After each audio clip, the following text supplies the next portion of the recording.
ভালোবাসার এরকম আরো অনেক গল্প পেতে এক্ষুনি সাবস্ক্রাইব করুন আমাদের চ্যানেলটিকে এবং পাশে থাকা বেল আইকনটি প্রেস করে দিন। ধন্যবাদ। Stay with us. আজ আমার ইন্টারভিউ আছে। অনেক ঘোরাঘুরি করলাম, অনেক জায়গায় ইন্টারভিউ দিলাম, কিন্তু টাকা ছাড়া কোথাও চাকরি পাচ্ছি না। এটাই শেষ ইন্টারভিউ। আজ যদি না পাই, তাহলে আমাকে রাজমিস্ত্রি অথবা গার্মেন্টসে কাজ করতে হবে। সকালে রেডি হয়ে আম্মু আব্বুর কাছে কল দিয়ে দোয়া নিয়ে রওনা দিলাম অফিসের উদ্দেশ্যে। উপস্থিত হতে হবে সকাল 9টায়। আমি পাবলিক বাসে করে যাব, কারণ সিএনজি নিয়ে যাওয়ার সামর্থ্য আমার নেই। পাবলিক বাসে অনেক ভিড়, আবার তাতেই রাস্তায় থাকে জ্যাম। যাতে অফিসে দেরিতে না পৌঁছাই, তাই 2 ঘন্টা আগেই রওনা দিলাম। অফিসে পৌঁছে গেলাম 8টা 45 মিনিটে। দারোয়ানকে জিজ্ঞাসা করে ওয়েটিং রুমে গেলাম। এমপ্লয়ি নিবে 50 জন, লোক কমপক্ষে 500 জন বসে আছে। আমার মনটা খারাপ হয়ে গেল। মনে হয় এই চাকরিও পাবো না। আমার সিরিয়াল পড়ল 120তম। বসে বসে ভাবতেছি, এবার আমার পরিচয় দিয়ে নেই। আমার নাম ওমর ফারুক। আমি ছোট বোন আর আমার বাবা মাকে নিয়ে আমাদের ছোট্ট একটা পরিবার। আমাদের পরিবার সুখেই চলছিল। আব্বু বেসরকারি কোম্পানিতে জব করত, ভালো বেতন পেত। আমি ঢাকা বিশ্ববিদ্যালয়ে চতুর্থ বর্ষের ছাত্র। পড়ালেখায় ভালো ছিলাম, তাই মাস্টার্স পাশের পর বিসিএস এর প্রস্তুতির কথা ভাবছিলাম। আমার ছোট বোন প্রাইভেট প্রতিষ্ঠানে পড়তো। ওর নাম আনহা। আনহাও মেধাবী ছাত্রী। যাই হোক, আমরা অনেক সুখেই ছিলাম, কিন্তু সুখের মাঝে কালো ধোঁয়া নেমে আসলো। আমার অনার্স ফাইনাল পরীক্ষার 3 মাস আগে হঠাৎ করে আব্বু স্ট্রোক করে বসে। আব্বু এতটাই অসুস্থ হয়ে পড়ে যে কাজ করা তো দূরের কথা, উঠে দাঁড়াতে পর্যন্ত পারতো না। আব্বু যে কোম্পানিতে জব করত, সেখান থেকে 2 লাখ টাকা দিয়ে আব্বুকে বের করে দেয়। আর আমার উপর সম্পূর্ণ পরিবারের দায়িত্ব এসে পড়ে যায়। তাই কোনো মতে অনার্স পাশের পর চাকরির পিছনে লেগে পড়ি। কিন্তু চাকরি না পেয়ে টিউশনি করিয়ে নিজে চলেছি এবং পরিবারকেও চালিয়েছি। এখানে অনেক খরচের জন্য সবাই গ্রামে পাঠিয়ে দিলাম। টিউশনের টাকা দিয়ে নিজে চলি এবং বাসায় টাকা পাঠাই। কয়েকটা ব্যাচ পড়াই আমি। সায়েন্স নিয়ে পড়েছি আমি, তাই স্টুডেন্ট অনেক। তারপর মাস্টার্স পাশ করলাম। একটা মেয়েকে ভালোবাসতাম। সে আমার 1 বছরের জুনিয়র ছিল। নাম ছিল আকলিমা আক্তার কণা। সে বড়লোক বাবার মেয়ে ছিল, আর আমি তখন বেকার। তাই কণার সাথে ইচ্ছে করে একটা ত্রুটি বের করে ব্রেকআপ করে দেই। অনেক কেঁদেছিলাম, কিন্তু বাস্তবতা মেনে নিয়েছি। কেটে গেছে প্রায় 1.5 বছর। অনেক কিছুই পাল্টে গেছে। এই চঞ্চল ছেলেটা অনেকটা শান্ত হয়ে গেছে। বাবাকে ডাক্তারের কাছে নিয়ে গিয়েছিলাম। ডাক্তার বলেছে 2 বছরের মধ্যে অপারেশন করালে সম্পূর্ণ সুস্থ হবে, কিন্তু তার জন্য 20 লাখ টাকা লাগবে। এবং ভাবতেছি, আর চোখ বেয়ে পানি পড়তেছে। যখন বুঝলাম এটা পাবলিক প্লেস, তখন ওয়াশরুমে গিয়ে মুখ ধুয়ে আসলাম। প্রায় 2টার সময় আমার ডাক পড়ল। পেটে ক্ষুধা নিয়ে ভিতরে ঢুকলাম। আমার পর স্যারেরা লাঞ্চ করবে, তারপর আবার ইন্টারভিউ নেবে। যাই হোক, ভয় নিয়ে দরজায় নক করলাম। আসসালামু আলাইকুম, আসতে পারি স্যার? ভেতর থেকে বলল, আসো। আমি ভিতরে ঢুকে চেয়ারের সামনে দাঁড়িয়ে গেলাম। আমায় বসতে বলল। আমি চেয়ারে বসলাম। সামনে দেখলাম 4টা চেয়ার। 3 জন আছে, মানে আরেকজন নেই। হঠাৎ কেউ একজন ভিতরে ঢুকলো, বোরকা পরা। ভিতরে ঢুকে ফাঁকা চেয়ারে গিয়ে বসলো। আমি বুঝলাম ইনিই বস। মেয়েটা আমার দিকে কিছুক্ষণ তাকিয়ে থেকে বোরকার মুখোশটা খুললো। আমি দেখে টাসকি খেলাম। আরে, এ তো কণা! এখানে কেমনে আসলো? হায় আল্লাহ! অল্পের জন্য বোধহয় সব শেষ। আবার ভাবতেছি, কণা এখানে আসলো কেমনে? হয়তোবা বিয়ে হয়েছে মালিকের ছেলের সাথে। কণার সাথে ইচ্ছে করে ব্রেকআপ করার প্রতিশোধ নেবে মনে হয়। আমার মুখ ভয়ে এমন হয়েছে যে আমি এভারেস্ট সর্বোচ্চ চূড়ান্ত উঠতে গিয়ে পড়ে গেলাম, আমার সব কল্পনা উড়িয়ে দিয়ে। সার্টিফিকেট দাও। এই যে স্যার। নাম কি তোমার? মোহাম্মদ ওমর ফারুক। সব তো ভালোই। অভিজ্ঞতা আছে কি? না স্যার। এর আগে কয়টা ইন্টারভিউ দিয়েছো?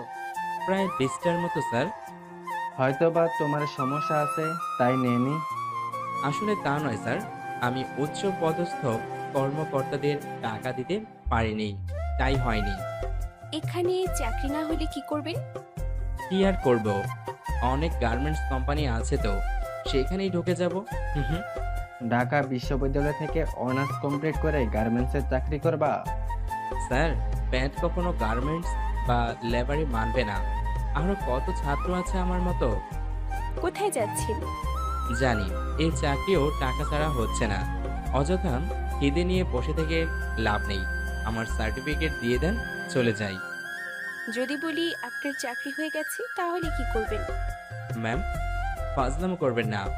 আপনাদের কথাই বুঝেছি, আপনাদের লোক নেওয়া অনেক আগেই শেষ হয়েছে। এখন যেই আসবে উল্টাপাল্টা প্রশ্ন করে নাজেহাল করবেন। আমরা কি এই জন্য এখানে বসেছি নাকি? বেয়াদব, বেরিয়ে যাও এখান থেকে। তারপর আমি মন খারাপ করে চলে আসি। আমি বাসে করে বাসার দিকে রওনা দেই।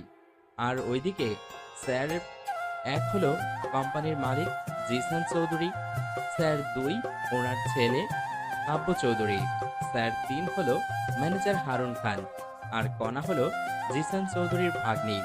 এদিকে কণার আমার সাথে ব্রেকআপের পর টিসি নিয়ে কানাডায় গিয়ে ম্যানেজমেন্ট নিয়ে অনার্স পাশ করি। পাশ করে দেশে এসে মামার কোম্পানির একটা শাখা দেখাশোনা করে। ওরা সবাই লাঞ্চ করতে গেল ওখানে। দেখছো মামনি, ছেলেটা কি বিয়াদব। আমি তো থাপ্পড় দিতে চেয়েছিলাম। মামা জানো ওই ছেলেটাকে? হবে হয়তো কোনো ছোট লোকের বাচ্চা। কেন মামনি? মামা এই ছেলেটাকে আমি ভালোবাসতাম।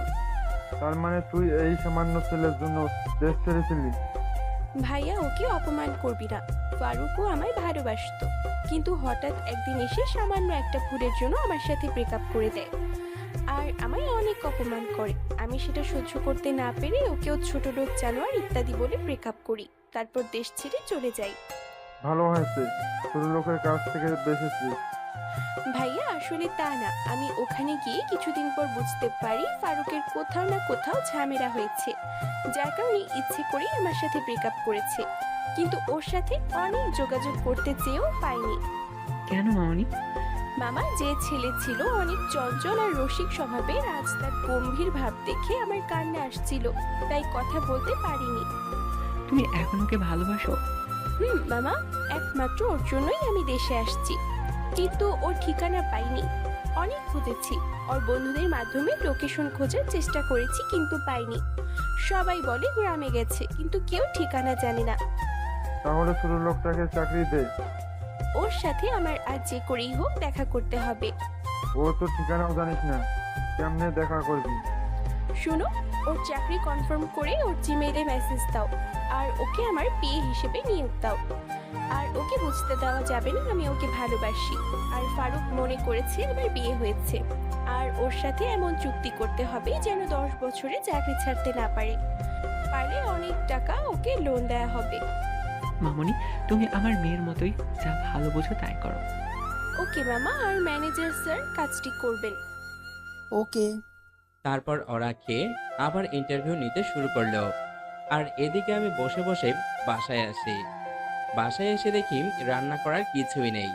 পাশের দোকান থেকে অরেঞ্জ বিস্কুট আর BQQ চানাচুর এনে খেলাম, আর পানি খেয়ে ঘুমাইলাম। উঠলাম ছাত্রের ডাকে। আসলে আমি দুটো রুম নিয়ে থাকি, শহর থেকে একটু দূরে। রুম ভাড়া লাগে 4000, ছাত্র পড়াই 18 জন, 4টা ব্যাচ, সকালে 8টা থেকে 9টা, আবার 9টা থেকে 10টা, আর বিকেলে 4টা থেকে 5টা, আর একটা হচ্ছে 5টা থেকে 6টা। কোনো মাসে আরও ছাত্রের সংখ্যা কমে যায়। আমার আব্বু প্রত্যেক মাসে ওষুধ খায় 3000 টাকার, ছোট বোনের প্রাইভেট খরচ 2000 টাকা, আর পারিবারিক খরচ 5000 টাকা। আমার খরচ থাকে 4000 টাকা। কোনো মাসে ছাত্র কমে গেলে আরও টাকা কম পায় হয়। আবার কোনো ছাত্র 2 মাস পরে টাকা না দিয়ে চলে যায়, আর প্রাইভেটে বকবক করতে ভালো লাগে না, তাই চাকরিটার চেষ্টা করতেছি। যাই হোক, প্রাইভেট শেষে বাড়িতে কল দিয়ে কথা বললাম। অন্যদিন হলে একটু হলেও পড়তে বসি, কিন্তু আর পড়তে বসতে ইচ্ছে নেই, তাই ফোনে অনলাইনে কাজ শেখার কোর্স নিয়ে কথা ভাবতেছি। তখনই একটা জিমেল আসলো। আমি জিমেলটা ওপেন করলাম। ওখানে লেখা যে আমার চাকরি কনফার্ম করা হয়েছে। আমাকে কালকে সকাল 10টায় দেখা করতে বলেছে। আমি মনে করলাম কণা আমায় অপমান করার জন্য এই পথ খুলেছে, তাই আমি সেদিকে মনোযোগ দিলাম না। মেসেঞ্জারে আবার ফ্রিল্যান্সিং কোর্স নিয়ে কথা বলা শুরু করলাম। কথা বলে ঘুমাইলাম। পরের দিন ছাত্রদের পড়ালাম সকাল 10টা পর্যন্ত। তারপর খিচুড়ি বসিয়ে দিলাম। তখন বাজে সকাল 11টা। আমার ফোনে কল আসলো। আমি প্রথমবার ধরতে পারিনি, ধরলাম দ্বিতীয়বার। আসসালামু আলাইকুম, কে বলছেন? ওপাশ থেকে বলল, ওয়ালাইকুম আসসালাম, আমি কোম্পানি থেকে ম্যানেজার হারুন বলছি। আপনাকে আজ ডাকা হয়েছে, আপনি আসেননি কেন? সরি স্যার, আমার মনে ছিল না। আপনি 30 মিনিটের মধ্যে আসেন। Okay sir. এখন কথাটা শুনে ভালো লাগলো। আমি না খেয়ে রেডি হয়ে দিলাম দৌড়। বাসে করে যেতেই 11টা 50 বাজলো। আমি অফিসে ঢুকলাম। দারোয়ানের সহায়তা নিয়ে ম্যানেজারের রুমে গেলাম। স্যার, আসবো কি? হুম, আসো, বসো। ধন্যবাদ স্যার। আমায় কেন ডাকা হয়েছে স্যার? তোমার চাকরি হয়েছে, কিন্তু কিছু শর্ত আছে। কি শর্ত স্যার? সেটা অফিসের মালিক বলবে। চলো আমার সাথে। ওকে, চলেন। তারপর ম্যানেজার স্যার আমায় জিসান স্যারের কেবিনে নিয়ে গেল। স্যার আমায় বসতে বলল। ম্যানেজার স্যার চলে গেল। কেবিনে আমি আর জিসান স্যার। তুমি কি নিয়ে পড়ছো? স্যার, আমার মূল সাবজেক্ট ছিল আইসিটি, কিন্তু বিজ্ঞানের সব বিষয়ে পারদর্শী ছিলাম। তাহলে তোমার একটা কাজের দায়িত্ব দিই। ঠিক আছে স্যার। আসলে আমার অফিস 3টা, আর আমার ব্যবসার কাছে সবসময় দেশের বাইরে থাকতে হয়। তাই হেড অফিসে আমার ছেলে দেখে একটা শাখা অফিস, আমার মেয়ে দেখে আরেকটা, আমার ভাগ্নি দেখে। ও, খুব ভালো স্যার। তোমার কাজের দায়িত্ব অনেক বড় হবে এবং বেতনও দ্বিগুণ পাবা। ঠিক আছে স্যার। আমি কিন্তু কোনো অনৈতিক কাজ করতে পারবো না। আরে তেমন কিছুই না। তোমার কাজ হচ্ছে আমার এই শাখায় মোট খরচ কত হলো, শ্রমিকের বেতন, কত পিস প্রোডাক্ট সেল হলো, সেগুলো ছক তৈরি করতে হবে। এই কাজ মাসে টানা 7 দিন করলেই হয়ে যায়। সেটা করবো, আর আমার ভাগ্নির বিয়ে হতে হবে। Sorry sir. সরি কেন? স্যার, সব ঠিক আছে, কিন্তু মেয়ে মানুষের বিয়ে হতে পারবো না। ভেবে দেখো, বেতন 40,000, তোমার ডিউটি সকাল 9টা থেকে রাত 8টা পর্যন্ত, সকাল আর দুপুরে খাওয়া, ভাগ্নির বাসায় খাওয়া। স্যার, বিয়ে না হলে কি হয় না? আমার বেতন কম হলেও হবে। সরি বাবা, তাহলে তুমি আসতে পারো। স্যার, আমি রাজি। ফ্রিতে পেয়েছি, এটাই অনেক। এটাতে স্বাক্ষর করো। এটা কেন স্যার? তুমি 5 বছর আগে চাকরি ছাড়তে পারবে না, সেটা দলিল। এটা করে দাও নির্ভয়। Okay sir. বলে কোনো কিছু না ভেবে স্বাক্ষর করলাম। তুমি কাল আসবা, এই কেবিনে আমার ভাগ্নি থাকবে, ওই তোমার বস হবে, সম্মান করবা তাকে, আর পাশের কেবিনটা তোমার। Okay sir. আমি কি এখন যাব? 5 মিনিট দাঁড়াও, তোমার এমপ্লয়ি কার্ড বানানো হচ্ছে, এক্ষুনি দিবে। Okay sir. লাঞ্চের সময় আমার কার্ড দেওয়া হলো। আমি খুশি মনে বাসায় আসলাম। সেদিন প্রাইভেট পড়িয়ে সবাইকে চাকরির কথা বললাম। ছাত্ররা সবাই পরের দিনই বেতন দিবে। যাই হোক, বাসায় কল করে জানালাম। পরের দিন সকাল সকাল হালকা খেয়ে অফিসের দিকে রওনা দিলাম। অফিসে পৌঁছে বসের কেবিনে বসকে দেখে আমি টাসকি। আমি কাকে দেখছি? এ তো আমার কণা। অফিসের সময় মতো পৌঁছালাম। আজ আমার জয়েনের দিন, আর আমার কাজ শিখিয়ে দিবে বস। আর কালকে জিসান স্যার বলেছে তার ভাগ্নি, অর্থাৎ আমাদের নতুন বস, আমায় কাজ শিখিয়ে দিবে এবং আমি বসের বিয়ে। তাই সবার আগে আমায় বসের রুমে যেতে হবে। আমি বসের রুমে দরজায় নক করলাম। আসতে পারি ম্যাম? বসুন। আমি ভিতরে ঢুকে বসের চেয়ারে কণাকে দেখে পুরাই শকড হয়ে গেলাম। তার মানে কণাই স্যারের ভাগ্নি। কাম সারছে। ব্রেকআপের শখ আমার মিটিয়ে দেবে। আমি ভয়ে ভয়ে ভিতরে গিয়ে কণার সামনের চেয়ারে বসলাম। কেমন আছো ফারুক? জি ম্যাম, আল্লাহর রহমতে ভালোই আছি। আমায় ম্যাম ডাকতিস কেন? তুমি কি আমায় ভুলে গেছো? ম্যাম, আপনার সাথে আগে যে পরিচয় থাকুক না কেন, এখন আর নেই। এখন শুধু একটাই সম্পর্ক, সেটা হলো বস আর সাধারণ কর্মীর। এমন করে বলো না, তোমার পরিবারের সবাই কেমন আছে? আছে একরকম। আপনি কেমন আছেন? 3 দিন থেকে অনেক খুশিতে আছি। তাই নাকি? আপনার স্বামী কি ব্যবসায় অনেক লাভ করেছে নাকি? কোথাও ঘুরতে যাবেন? না, তেমন কিছু না, আমি বিয়ে করিনি। ভালো তো। আমার কাজটা বুঝিয়ে দিলে ভালো হতো। তোমার কাজ সবসময় আমার সাথে থাকা। Okay ma'am. তুমি আর আগের ফারুক নেই, যে ফারুক ছিল চঞ্চল আর বন্ধুদের সাথে সারা দিন মাতিয়ে রাখতো। আর তুমি এখন এত গম্ভীর কেমনি হয়েছো? সব বাস্তবতা ম্যাম। আমি জানি তুমি আমার সাথে চাপে পড়ে ব্রেকআপ করেছো, কিন্তু কেন করেছো বলবা প্লিজ? আরে ওসব কথা বাদ দেন ম্যাম, আমার কেবিন দেখিয়ে দেন। দাঁড়াও, আমি আসতেছি। কণা বাইরে গেল। আমি কণার কেবিনটা দেখতেছি। অনেক সুন্দর আর সব সাজানি, একদম কণার মতো। রুমটি থাই গ্লাস দিয়ে ঘেরা। ভিতর থেকে সব দেখা গেলেও বাইরে থেকে দেখা সম্ভব না। আমি বসে আছি চেয়ারে। প্রায় 10 মিনিট পর আসলো, হাতে কি জানি একটা নিয়ে। চেয়ারে বসেই, বলো না, এতদিন কোথায় ছিলে তুমি আর তোমার পরিবার? ম্যাম আমি গ্রামে ছিলাম। আমি আমার কেবিনে যাচ্ছি ম্যাম। আরো আমার ম্যাম বলবি বল। তো তাহলে কি বলে ডাকবো? নাম ধরে অথবা জান পাখি, যা ইচ্ছা বলে ডাকবা। এ হয় না ম্যাম। আরেকবার ম্যাম বল, গলা নামিয়ে দিব, তারপর তোকে গুম করে দিব। কেউ টেরও পাবে না। ওকে, বলবো না। আর নাম ধরে ডাকবো না, তুমি করে বলবো। এই তো ঠিক আছে। এবার তো গলা ছেড়ে দাও। দাঁড়াও, আরো কথার উত্তর দাও। কি কথা? আমার সাথে বিনা কারণে ব্রেকআপ করছো কেন? বাধ্য হয়েছি করতে।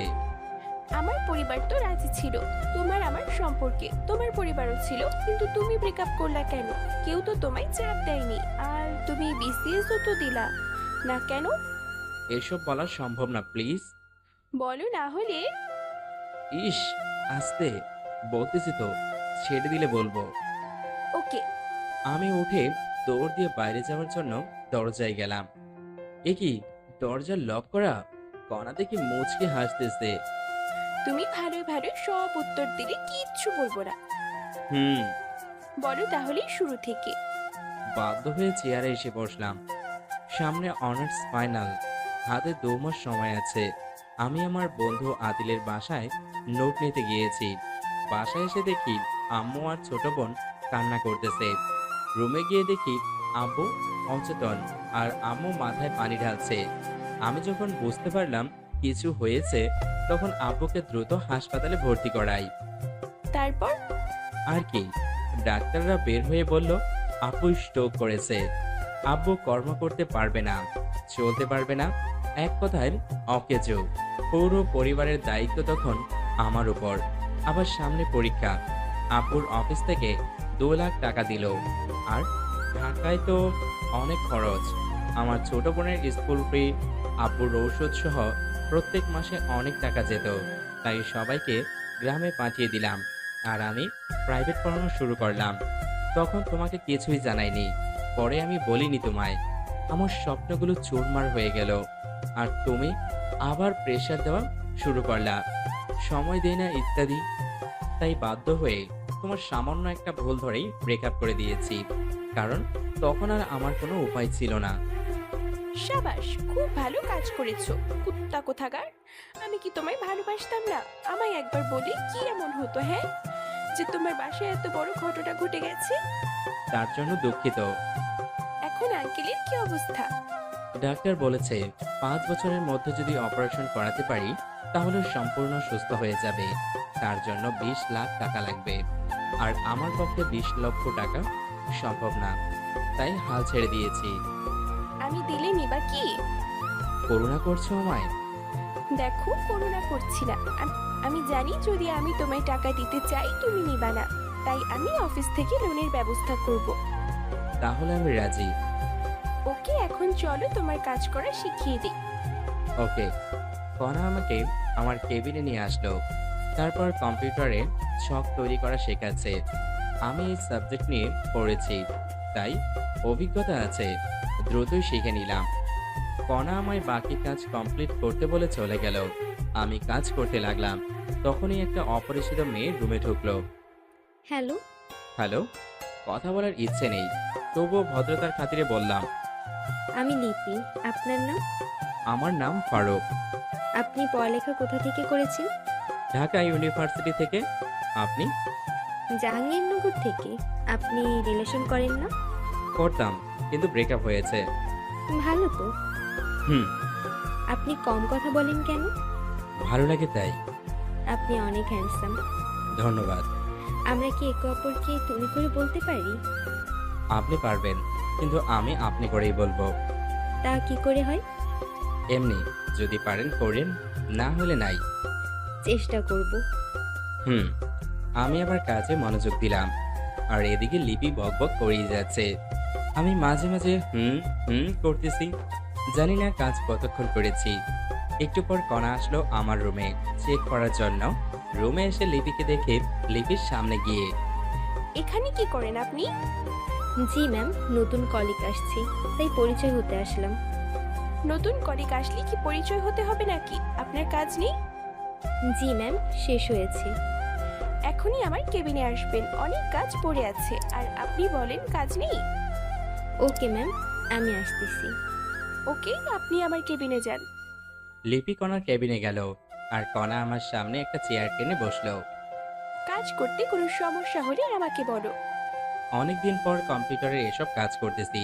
প্রথমে একটু সমস্যা হলেও এখন একটু ভালোভাবে করতে পারতেছি। যেগুলো কাজ দিলাম কতক্ষণ লাগবে সেগুলো করতে? যদি টানা করি তাহলে আর 2 ঘন্টাই হবে। ভালো তো, আমি তো ভেবেছিলাম আজ সারা দিন লাগবে কাজটি করতে। না ম্যাম, লাঞ্চের পর কাজ শুরু করলেই হয়ে যাবে। আর কতক্ষণ আছে লাঞ্চের দেখো তো। ও শিট, আমার মাত্র 20 মিনিট আছে লাঞ্চের। আমি জানি সময় নেই, লাঞ্চের সময় রেডি থেকো। কেন ম্যাম? আবার ম্যাম বলছো? সরি, কিন্তু কোথায় যাবা? আমাদের বাসায় লাঞ্চ করতে। আমি যেতে পারবো না। তোমার বাসায় আমি কেন যাব? তোমার সাথে ব্রেকআপ করেছি, তার প্রতিশোধ কি তুমি এভাবে নেবা নাকি? কি? আমি প্রতিশোধ নিচ্ছি? আমি এমনি মজা করলাম। আমি তোমার বাসায় যেতে পারবো না, ক্যান্টিনে খেয়ে নেব। আলট্রা ভাব নিয়ে লাভ নেই। আর বলবো না, তোমার চাকরি দেওয়ার সময় বলা হয়েছিল সকাল আর দুপুর আমাদের বাসায় খাবে। তুমি যখন খাবেই না তাহলে আমাদেরই খাবার বেঁচে যাবে। আরে, আমি তোমার সাথে ফাজলামো করতেছি। আমি যাবো তো, যাবার সময় আমায় ডাক দিও। আমার মনে ছিল না। আর ফ্রি খাওয়া ছেড়ে দেওয়া যায় নাকি? আর ক্যান্টিনে খেলে তো এক বেলায় কমপক্ষে 150 টাকা যাবে। আচ্ছা ডাক দিব, এখন মনোযোগ নিয়ে কাজ করো, ফাঁকিবাজি চলবে না। Okay ma'am. আবার ম্যাম বললা কেন? আপনি তো ম্যামের মতো করে আদেশ করলেন, তাই ম্যাম বলেছি। যাই বলো, ম্যাম বলবা না। তাহলে আফামনি বলি। তোকে তো। কণা কেবিন থেকে বেরিয়ে যাওয়ার পর আমি কাজে মনোযোগ দিলাম। আসলে আমার কাজ অল্প, সপ্তাহে একদিন যদি মনোযোগ দিয়ে কাজ করি তাহলেই হবে। বাকি 6 দিন না করলেও সমস্যা নেই। যাই হোক, আমি কাজ করতে লাগলাম। আর ওদিকে কণা নিজের কেবিনে প্রবেশ করলো। কণা দেখলো লিপির সামনের চেয়ারে বসে আছে। কণা বসের সিটে গিয়ে বসে। সরি মামা, দেরি করার জন্য। ব্যাপার না মামা, তোদের দুজনের কাহিনী এতক্ষণ সিসিটিভিতে দেখলাম। এটা কিন্তু তোর ঠিক হয়নি। যাই হোক, কেমন দেখলি? মামা সেই, তুই একে কোথায় পেয়েছিস? আমি তো ক্রাশ খেয়েছি। তুই যদি না রিলেশন করিস আমায় বল, আমি এখনই প্রপোজ করব। এক লাথি খাবি। ওকে আমি অনেক ভালোবাসি। ওর দিকে চোখ দিলে তোর আদনানকে সব বলে দিব। কল দিলেও সমস্যা নেই। আমি ফারুককে যদি পাই তাহলে আদনানকে এমনিতেই ছেড়ে দিতাম। ওকে, তাহলে কল দিলাম। হারি পাগলি নাকি? কল কেটে দে। তোর ফারুক কাকে তুই রাখবই বলে কণার হাত থেকে ফোন নিয়ে কেটে দিল। এই তো গুড গার্ল। একটু পর লাঞ্চ করতে হবে, তুই তোর কেবিনে যা, আমি বাসা যাব। ওকে ট্রিট কবে দিবি সেই কথা বল। চিন্তা করিস না, কয়েকদিনের মধ্যে ট্রিট পাবি। ওকে মামা, আমি যাচ্ছি। ওকে। তারপর লিপি নিজের কেবিনে চলে গেল, আর কণা টেবিলের উপর থাকা একটা ফাইল মনোযোগ দিয়ে দেখতে থাকলো। এবার লিপির পরিচয় দিয়ে নেই। লিপি আর কণা এখন ঘনিষ্ঠ বন্ধু এবং দুঃসম্পর্কের বোন হয়। লিপি আর কণা ভালো বন্ধু, কিন্তু অফিসে দেখে কখনো বোঝাই যাবে না ওরা যে বেস্ট ফ্রেন্ড। লাঞ্চের সময় হলো, তখন কণা কেবিন থেকে বেরোলো। কণা নিজের কেবিন থেকে বেরিয়ে আমার কেবিনে এসে, লাঞ্চের সময় হয়েছে, যাবে, চলো। চলো বলেই কম্পিউটার বন্ধ করলাম। ওকে, আসো। কণা গাড়ির কাছে গেল, আমিও পিছন পিছন গেলাম। কণা ড্রাইভার কাকাকে ছুটি দিয়ে দিল। কাকাকে ছুটি দিলে কেন? তুমি চালাবা তাই? পারি না তো আমি গাড়ি চালাতে। তোমাকে গাড়ি চালানো শিখতে হবে। আমার শেখা লাগবে না, আমি ড্রাইভারই করব না। তাহলে আমার ড্রাইভার কে হবে? বুঝলাম না, কি বললো আরেকবার বলো তো। না, কিছু না। তোমার ড্রাইভার মানে কি বোঝাতে চাচ্ছ তুমি? তুমি যা বোঝো তাই। এখন গাড়িতে ওঠো, প্রচুর ক্ষুধা লাগছে, বাসায় যাওয়া লাগবে। আচ্ছা চলো। তারপর কণা ড্রাইভারের সিটে বসলো, আর আমি পিছনের সিটে বসলাম তখনই। তুমি পিছনে বসলা কেন? তাহলে কোথায় বসবো? কি তোমার ড্রাইভার মনে হয়? সামনে বসো। আচ্ছা, আমি সামনে গিয়ে বসলাম, আর কণা গাড়ি চালাতে লাগলো। প্রায় 20 মিনিট পর একটা বাড়ির সামনে আসলাম। দারোয়ান গেট খুলে দিল, আর কণা গাড়ি ভিতরে ঢুকালো।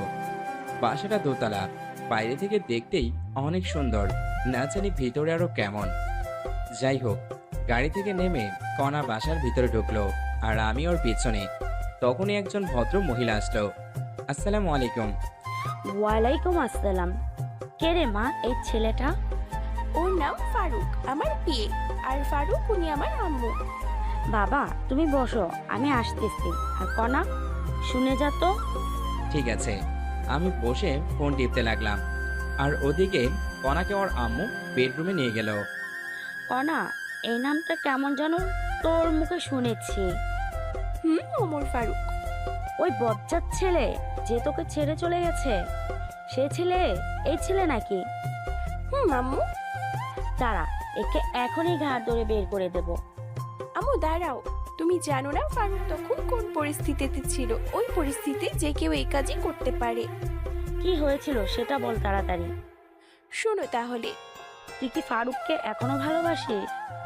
মাম্মু, ওর জন্যই তো আমি এখনো কোনো রিলেশনে জড়াইনি। ফারুক কি পরে আরো রিলেশনে গিয়েছিল? আর আমি ওকে গিয়ে বলে দেই তুই ওকে ভালোবাসিস? ও নাকি? তাহলে এভাবে দুকে দুকে মরবি নাকি? আম্মু, ওকে অনেক দিন পর খুঁজে পেয়েছি, একটু সময় যাক। আর ওর মাথার উপর অনেক চাপ। ওকে, সমস্যা নেই, তবে একটা জিনিস মাথায় রাখবি, ভালোবাসা হারিয়ে ফেলিস না। এখন কথা না বলে জামাই আসছে, খাওয়াও আগে। মনে ছিল না, চল টেবিলে। ছেলেটা মনে হয় বসে আছে। চলো। আমি বসে আছি, তখনই কণা আর আন্টি আসলো। বাবা, দেরি করার জন্য দুঃখিত। আন্টি কি বলেন এগুলো? আমি ম্যামের শুধু পিয়ে, আমাকে সরি বলছেন কেন? আর দেরি হতেই পারে। টেবিলে বসো। বসো। আপনিও চলেন ম্যাম। চলো। আন্টি আপনিও বসেন। না বাবা, আমি লাঞ্চ করেছি, এখন তুমি করো। আপনি করেছেন তো? হুম। যাই হোক, আর ভকভক না করি। খাওয়া দাওয়া শেষে আন্টির হাতের পাকের অনেক প্রশংসা করলাম, কারণ মুরগির মাংসটা সত্যি খুব সুন্দর হয়েছিল। তারপর কণা আমাকে ওদের বাসা দেখাতে নিয়ে গেল। বাসাটা দোতলা, নিচের তলায় 3 রুম আর একটা কারখানার জায়গা। ওপর তলায় 4 রুম। ওপর তলায় কণার পরিবার থাকে, আর নিচ তলায় ভাড়াটিয়া। কণা আমাকে ছাদে নিয়ে গেল। দেখি অনেক ফুলের গাছ ওদের ছাদে। তুমি এখনো ফুল পাগলি থেকে গেলে? যাকে ভালোবাসতাম তাকেই এখন ভালোবাসি, তাহলে ফুল পাগলি কেন থাকবো না? যাক, তুমি তাহলে একজনকে পেয়ে গেছো। তাতে তোমার কি? আচ্ছা, তোমার আব্বুকে তো দেখলাম না। আর তুমি এত সুন্দর বাসা থাকতে হোস্টেল থাকো কেন? আসলে কি বলবো, তুমি যে বাসায় আসছো, আমার আব্বুকে দেখছো বাসায়? না তো। আর তোমার বাবা না পুলিশ কমিশনার? অনেক ঘটনা। আব্বু মদ খেয়ে এসে অনেক খারাপ আচরণ করত, তাই আম্মু আমাকে হোস্টেলে রেখেছিল। কয়েকদিন আগে আব্বু আমার আম্মুর সাথে রাগ করে চলে যায়। 6 মাস আগে গেছে, এখনো আসেনি। ও আচ্ছা, তোমার রুম কোনটা? ওইটা। চলো তোমার রুম দেখে আসি। না, যাওয়া যাবে না। কেন? আমার রুমটা পার্সোনাল, আর আমার প্রাইভেট মানুষ ছাড়া আমার রুমে ঢুকতে দিব না। আরামজাদা, আমার রুমের দেয়ালে শুধু তোমারই ফটো, দেখলে ঝামেলা করবা তুমি, তাই তোমার রুমে নিয়ে যাব না। আর কালকে সব সরিয়ে দিব। সরি, প্রাইভেট জিনিস আপনার।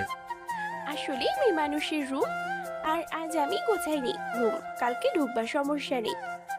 না, লাগবে না, চলো অফিসে যেতে হবে। ওকে, চলো। তারপর আমরা ছাদ থেকে নিচে আসলাম। আমি গাড়ির কাছে গিয়ে দাঁড়িয়ে আছি, আর কণা ব্যাগ নিয়ে রেডি হয়ে নিচে আসলো, সাথে আন্টি। আন্টি আমার সামনে এসেই, বাবা, তোমাকে একটা কথা বলতাম। একটা কেন আন্টি, যত ইচ্ছা জিজ্ঞেস করেন। কণা, তুই নিচে দাঁড়া একটু, আমরা আসতেছি। ওকে আম্মু। আমি আর আন্টি যাচ্ছি, তখনই বাবা, একটা কথা বলো তো, তুমি কি আগে থেকে কণাকে চেনো? না আন্টি। দেখো বাবা, আমার কাছে মিথ্যা কথা বলবা না। আচ্ছা, তুমি আমার সাথে আসো। চলেন। আন্টি আমাকে কণার বেডরুমে নিয়ে গেল।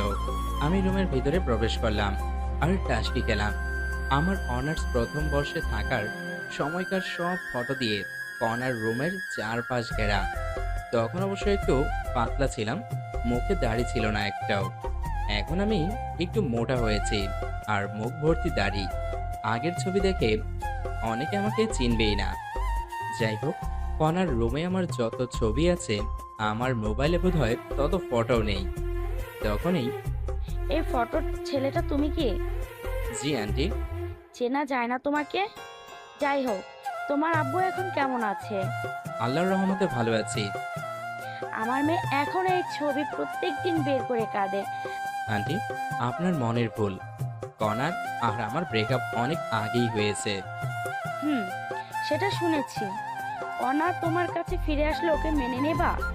আন্টি, আমি চাই কণা সুখে থাকুক, আর সুখে থাকার জন্য দরকার টাকা। আমার কাছে তো টাকা নেই, আর আমি কণার যোগ্য না। কণা অনেক ভালো পাত্র পাবে, আমি নিশ্চিত। বিসিএস ক্যাডার তো পাবেই, যেখানে অনেক সুখে থাকবে। টাকা দিয়ে কি হবে বলো বাবা? আন্টি, আবেগ দিয়ে জীবন চলে না, বাস্তবতা মেনে নিতে হয়। নিচে চলো বাবা। আচ্ছা চলেন। তারপর আন্টি সহ নিচে আসলাম। কণা গাড়ির ওখানে দাঁড়িয়ে কার সাথে যেন কথা বলছে। আমার যাওয়া মাত্র কল কেটে দিয়ে রেখে দিল। কি হয়েছিল আম্মু? কণা, আজ আর তোর অফিস যাওয়া লাগবে না। কেন? আজ আমার মন ভালো নেই, তাই গল্প করব। ম্যাম, আমি তাহলে যাই? তোমার অফিসে যাওয়া লাগবে না। তাহলে বাসায় যাই। না, চলো উপরে। ওকে। তারপর আমি, আন্টি আর কণা ওপরে গিয়ে বসলাম। কণা আমার পাশে এসে বসলো। আন্টি আমাদের সামনে নাস্তা দিয়ে কোথায় যেন গেল। আমি টিভিতে খবর দেখায় মনোযোগ দিলাম। আন্টি আসলো 15 মিনিট পর, এসেই সোফায় বসলেন। তখন, আচ্ছা বাবা, তুমি এখন থাকো কোথায়? জি, এই তো সামনেই, এখান থেকে 2 কিলোমিটার হবে। খাওয়া দাওয়া করো কোথায়? হোটেলে বা ফুটপাতে। এভাবে ফুটপাতে খেলে তো শরীর খারাপ করবে। জানি সেটা। বাবা, আমাদের বাসায় একটা ফাঁকা রুম আছে, ওই রুমে থাকতে পারো। ধন্যবাদ, কিন্তু আমার এত টাকা দিয়ে থাকা হবে না, আমি ওখানেই ভালো আছি। তোমার ভাড়া আর খাওয়ার টাকা কিছুই লাগবে না, সব আমাদের সাথে। মনে করবে তুমি আমার পরিবারের একজন সদস্য। করুণা করছেন আপনারা? করুন না না বাবা, আমাদের কিছু কাজ করে দিতে হবে। ঠিক আছে আন্টি। কণা তো অফিসে থাকে, আমাদের বাজার আরো অন্যান্য কাজ আমাকে করতে হয়। বাজার করে আরো টুকটাক কিছু কাজ করতে হবে তোমায়, আর আমার মেয়েকে সময় দিতে হবে। আমি রাজি, আমি সারাদিন কণার সাথেই থাকি। এখন আর একটু সময় দেওয়া লাগবে, তখন আমার 10,000 টাকা সেভ হবে। আমার থাকা আর খাওয়া 10,000 টাকার মতো যায়, তাই রাজি হলাম। কবে আসবা তুমি? কয়েকদিন যাক, তারপর। ওকে। তোমরা বসে গল্প করো, আমি খিচুড়ি রান্না করি। ওকে আম্মু, তার আগে আমাদের 2 মগ কফি বানিয়ে দাও। আন্টি রান্নাঘরে গেল, আর কণা আমাকে ওর বেডরুমে নিয়ে গেল। আমি ওর বেডরুমে গিয়ে, কণা, এইগুলো কি? দেয়ালে লাগানো আমার ছবি দেখিয়ে বললাম। ওই ছেলেটাকে ভালোবাসতাম। ওটা তো আমার ফটো, আর তোমার সাথে তো আমার ব্রেকআপ হয়ে গেছে। তাহলে এই ফটোগুলো রাখছো কেন? সেই ছেলেটাকে যে এখনো পাগলের মতোই ভালোবাসি। তোমার ঢং। বলেই চেয়ার টেনে নিয়ে ফটোগুলো ছেঁড়ার জন্য হাত বাড়ালাম। যদি একটা ফটো ছিঁড়ে তোমার অবস্থা খারাপ আছে। প্লিজ এমন পাগলামো করো না। তোমার আম্মু জানতে পারলে ঝামেলা হয়ে যাবে। আম্মু সব জানে। দেখো কনা, তুমি আমার চেয়ে অনেক ভালো ছেলে পাবা, পয়সাওয়ালা জামাই পাবা। আর এগুলো ফটো দেখলে তোমার অনেক সমস্যা হবে। তোকে সেটা বলতে হবে? আমি কি করব? ওকে, তুমি কি করো করো। আমি তাহলে আজকেই চাকরি ছেড়ে দিচ্ছি, থাকবো না আর এই শহরে। সেই সুযোগ নেই চান্দু। দেখা যাবে। বলেই আমি চলে আসতে ধরলাম। তখনই কণা আমার হাত ধরে টেনে ওর বিছানায় বসালো। 5 বছরের এগ্রিমেন্টের কথা মনে আছে? যদি চাকরি না করো কমপক্ষে 2 বছরের জেল হয়ে যাবে। হলেও সমস্যা নেই, কি করবে আমায়? এখন যে চাকরির হাহাকার, 2 দিন পরেই অন্য লোক পেয়ে যাবে। যদি জেল হয় তোমার পরিবারের কি হবে ভেবে দেখেছো? হুম, তাহলে কি করবা? আমি চাকরি করব। এই তো গুড বয়। কিছুক্ষণ আমরা দুজনে চুপ করে আছি। নীরবতা ভাঙলো আন্টির কফি আনার কারণে। আন্টি কফি দিয়ে গেল। কণা আর আমি কফি পান করতেছি তখনই। কণা, তুমি যেটা ভাবছো সেটা সম্ভব নয়। তুমি অন্য কাউকে ভালোবাসো? আমিও তোমাকে অনেক ভালোবাসতাম, কিন্তু আমি পরিস্থিতির শিকার। আমি জানি, আর আমি তোমার আব্বু আর আমার হবু শ্বশুরের চিকিৎসা করাবো। তুমি আবার কিছুদিন পর কোটা দিবা। আমাকে কি এমন মনে হয় তোমার? কিছুদিন সময় দাও আমাকে। ওকে চলো ছাদে যাই। না, আমি বাসায় যাব। আম্মু রান্না করছে, খেয়ে যাবা। দেখো তো কত দূর হলো। ওকে। কণা নিচে চলে গেল। আর আমি ভাবতেছি, কণাকে আমার ওই আগে পছন্দ হয়েছিল, তারপর ভালোবেসেছিলাম। অনেকদিন পিছনে ঘুরেছি, অনেক থাপ্পড়ও খেয়েছি, তবুও বেহায়ের মতো পিছনে ঘুরতাম। আর ওদিকে কণাও চুপি চুপি আমার সব ইনফরমেশন বের করেছিল। পরে রাজি হয়, শুরু হয় আমাদের প্রেম। 1 বছর চুটিয়ে প্রেম করি, একে অপরকে ছাড়া কিছুই বুঝতাম না। একদিন দেখা না করলে আমার মার খেতে হতো, আর আমার অধিকাংশ পোশাক কণায় গিফট করত। আমার পরিবারের সবার জন্যই করত গিফট। আমি কণাকে কিছু দিতে পারিনি। কণা আমার হাত খরচ, রেস্টুরেন্ট বিল সব দিত। আমাদের রিলেশনের কথা আমার পরিবার জানতো এবং মেনেও নিয়েছিল। কণার পরিবারও জানতো। অনার্স পাশের পর দেখা করতে চেয়েছিল, তারপর আব্বুর ঘটনার পর আর দেখা করতে পারতাম না। টিউশনি শুরু করি, যেটা কণা জানতো না। প্রত্যেকদিন দেখা করতে যাওয়া আমার সমস্যা হচ্ছিল, তাই ভালোবাসাকে বিসর্জন দিয়েছিলাম। ব্রেকআপের দিন কণা আমাকে অনেক অপমান করে চলে যায়। ব্রেকআপের পর টানা 15 দিন রুম থেকে বের হয়নি। পরে ব্রেকআপের কথা শুনে আম্মুর রাগ হয়েছিল, কিন্তু কিছু করার নেই, বাস্তবতা মেনে নিতে হবে। কিছুদিন পর ভার্সিটি গিয়েছিলাম, সেখানে শুনেছিলাম কণা দেশের বাইরে গেছে। আফসোস হচ্ছিল, কিন্তু মেনে নিয়েছিলাম। আমি কখনো ভাবিনি ওর সাথে আমার দেখা হবে, কিন্তু বিধাতা দেখা করিয়েই দিল। প্রথম দিন অফিসে ওকে দেখেই জড়িয়ে ধরতে ইচ্ছে করছিল, কিন্তু আমি আর আগের সেই ছেলেটা নেই। নিজেকে বদলিয়ে নিয়েছি। এসব ভাবতেছি আর চোখের কোণে পানি এসে গেছে। তাড়াতাড়ি চোখের পানি মুছলাম। স্বাভাবিক হওয়ার জন্য ফোন টিপতে লাগলাম। কণা আসলো, এসে ফ্রেশ হতে বলল। আমি ফ্রেশ হয়ে খিচুড়ি খেয়ে নিলাম। অনেক সুন্দর হয়েছিল খিচুড়ি, পেট ভরে খেলাম। কণা আবার রাতের জন্য বাটি ভর্তি করে খিচুড়ি দিল জোর করে। আমি সন্ধ্যার সময় ওদের বাসা থেকে রওনা দিলাম। বাসায় আসতে 20 মিনিট লাগলো। বাসায় এসে দেখি ছাত্র বসে আছে মাসের বেতন দেওয়ার জন্য। ছাত্ররা চলে গেল, ওদের ভালো করে পড়াশোনা করতে বললাম। ছাত্ররা চলে গেল, আম্মুর কাছে কল দিলাম। হ্যালো আম্মু, কেমন আছেন? কি আর ভালো বাবা, তোর আব্বুর চিন্তায় আরো আমি শেষ। তোর আব্বুর ওষুধ শেষ হয়েছে 2 দিন আগে। কল দিতে পারেন নাই? ওষুধ শেষ হওয়ার আগেই কল দিবেন। আমি ভাবলাম তোর কাছে টাকা নাই, তাই দেইনি। আমি টাকা পাঠিয়ে দিচ্ছি। আচ্ছা দে। তুই বাসায় কবে আসবি বাবা? কিছুদিন যাক। আচ্ছা, আর সাবধানে থাকিস। আর তোর আব্বুর অপারেশনের করার কথা মাথায় আনিস না, কারণ এত টাকা ম্যানেজ করতে তুই নিজেকে শেষ করে দিচ্ছিস না। চুপ করো তো। আচ্ছা রেখে দে। আচ্ছা। ফোন রেখে দিয়ে ঘুমিয়ে পড়লাম। পরের দিন আবার অফিসে গেলাম, দেখলাম কণা এখনো আসেনি। আমি আমার কেবিনে বসলাম আর কালকের বাকি কাজ করতে লাগলাম। কিছুক্ষণ পর কণা আসলো, এসে ওর কেবিনে না গিয়ে আমার কেবিনে আসলো। কি করো? কালকের বাকি কাজ করতেছি।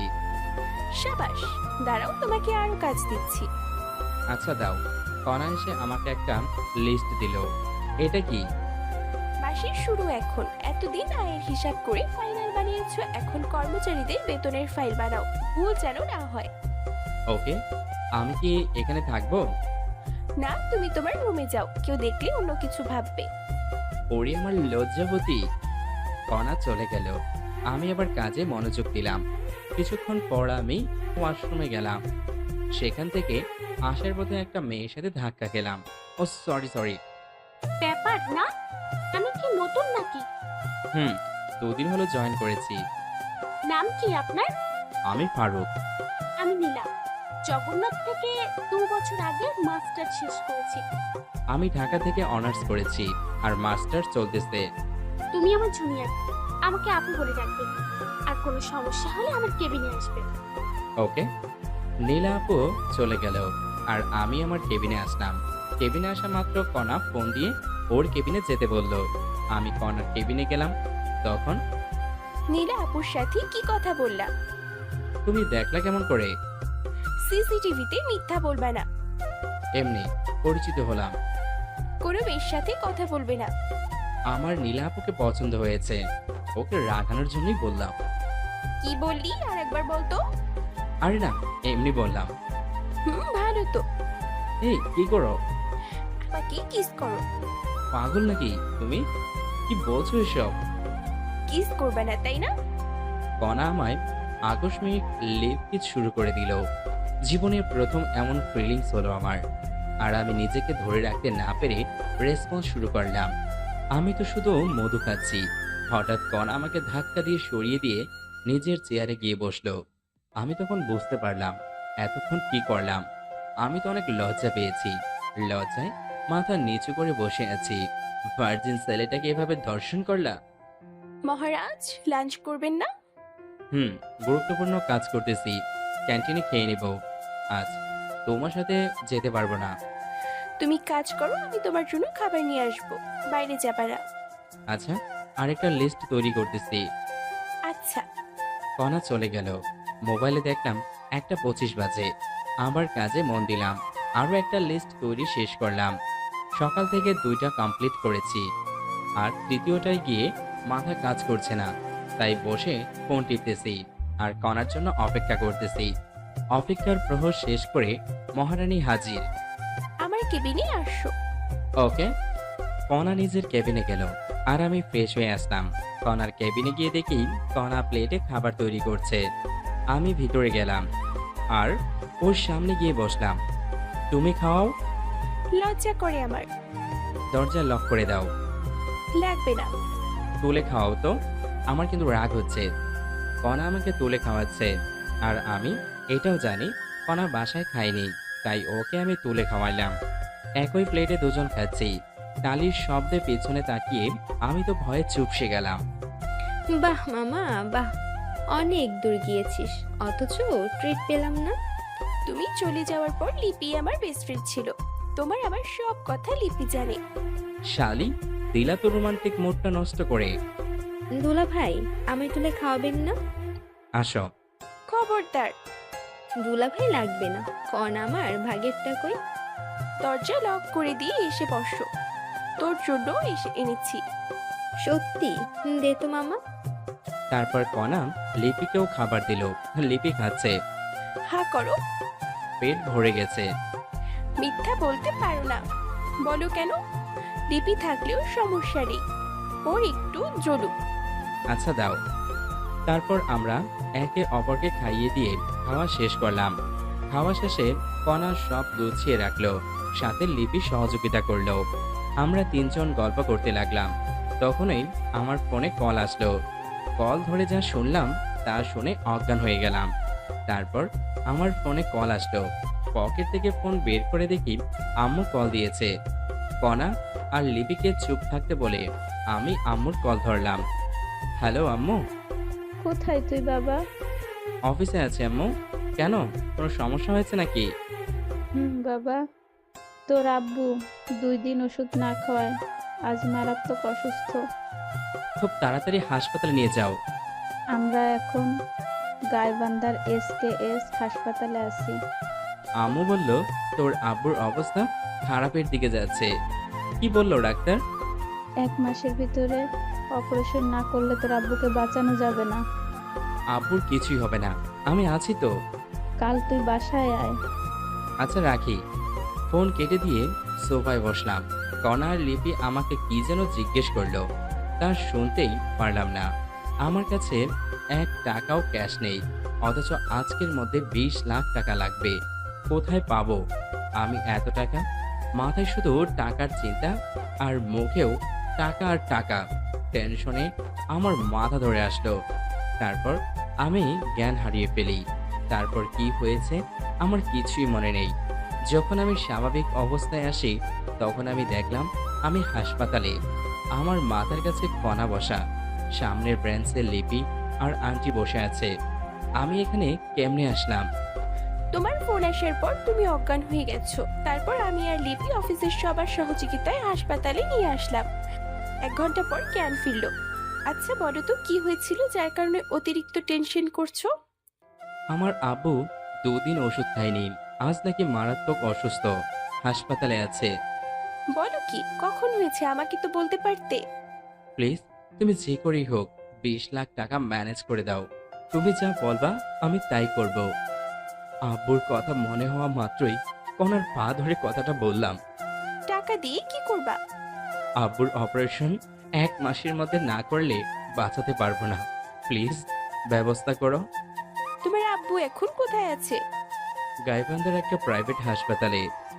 তুমি এখনই অ্যাম্বুলেন্স করে আমার শ্বশুর শাশুড়ি আর ননদকে ঢাকায় আসতে বলো। আমি টাকা রেডি করতেছি, আর আমার শর্তগুলো পরে শুনবা। আচ্ছা। তারপর কণা আর আন্টি কথা বলতেছে, আর আমি চাচাতো ভাইকে কল দিলাম, সব ব্যবস্থা করে দিতে বললাম। আর ওদিকে আম্মু, আমার অ্যাকাউন্টে মাত্র 13 লাখ টাকা আছে। মামুনি, তুই তো জানিসই আমার অ্যাকাউন্টে 5 লাখ আছে। আরও লাগবে কমপক্ষে 22 লাখ টাকা, মোট খরচ সহ। দেখ, আমার অ্যাকাউন্টে 2 লাখ আছে। আমি আব্বুকে কল দিয়ে এখনই 5 লাখ টাকা নিয়ে আসতে বলি। যদি থাকে এখনই বলো। ওকে। তারপর লিপি ওর আব্বুকে কল দিয়ে সব খুলে বলল। ওর আব্বুর ক্যাশ টাকা ছিল কিছু, আর বাকি টাকা ব্যাংক থেকে তুলে সন্ধ্যার দিকে নিয়ে আসবে বলল। তারপর কণা আমার কাছে এসে, চিন্তা করো না, টাকা ম্যানেজ করেছি। আল্লাহ সহায় হলে আমার শ্বশুরের কিচ্ছু হবে না। আমি তোমার সারা জীবন কেনার দাস হয়ে থাকবো। কণাকে কাছে টেনে কপালে আলতো চুমু দিয়ে বললাম, ছাড়ো, সামনে আম্মু দেখছে। এখন ব্যাংকে যাওয়া লাগবে, দেরি হলে ব্যাংক বন্ধ করবে। চলো। তারপর আমি, আন্টি মানে আমার হবু শাশুড়ি, কণা আর লিপি ব্যাংকের উদ্দেশ্যে রওনা দিলাম। মনটা আমার ছটফট করতেছে। আবার আম্মুর কাছে কল দিলাম। হ্যালো আম্মু, আপুর কি অবস্থা? এখন স্বাভাবিক হয়েছে।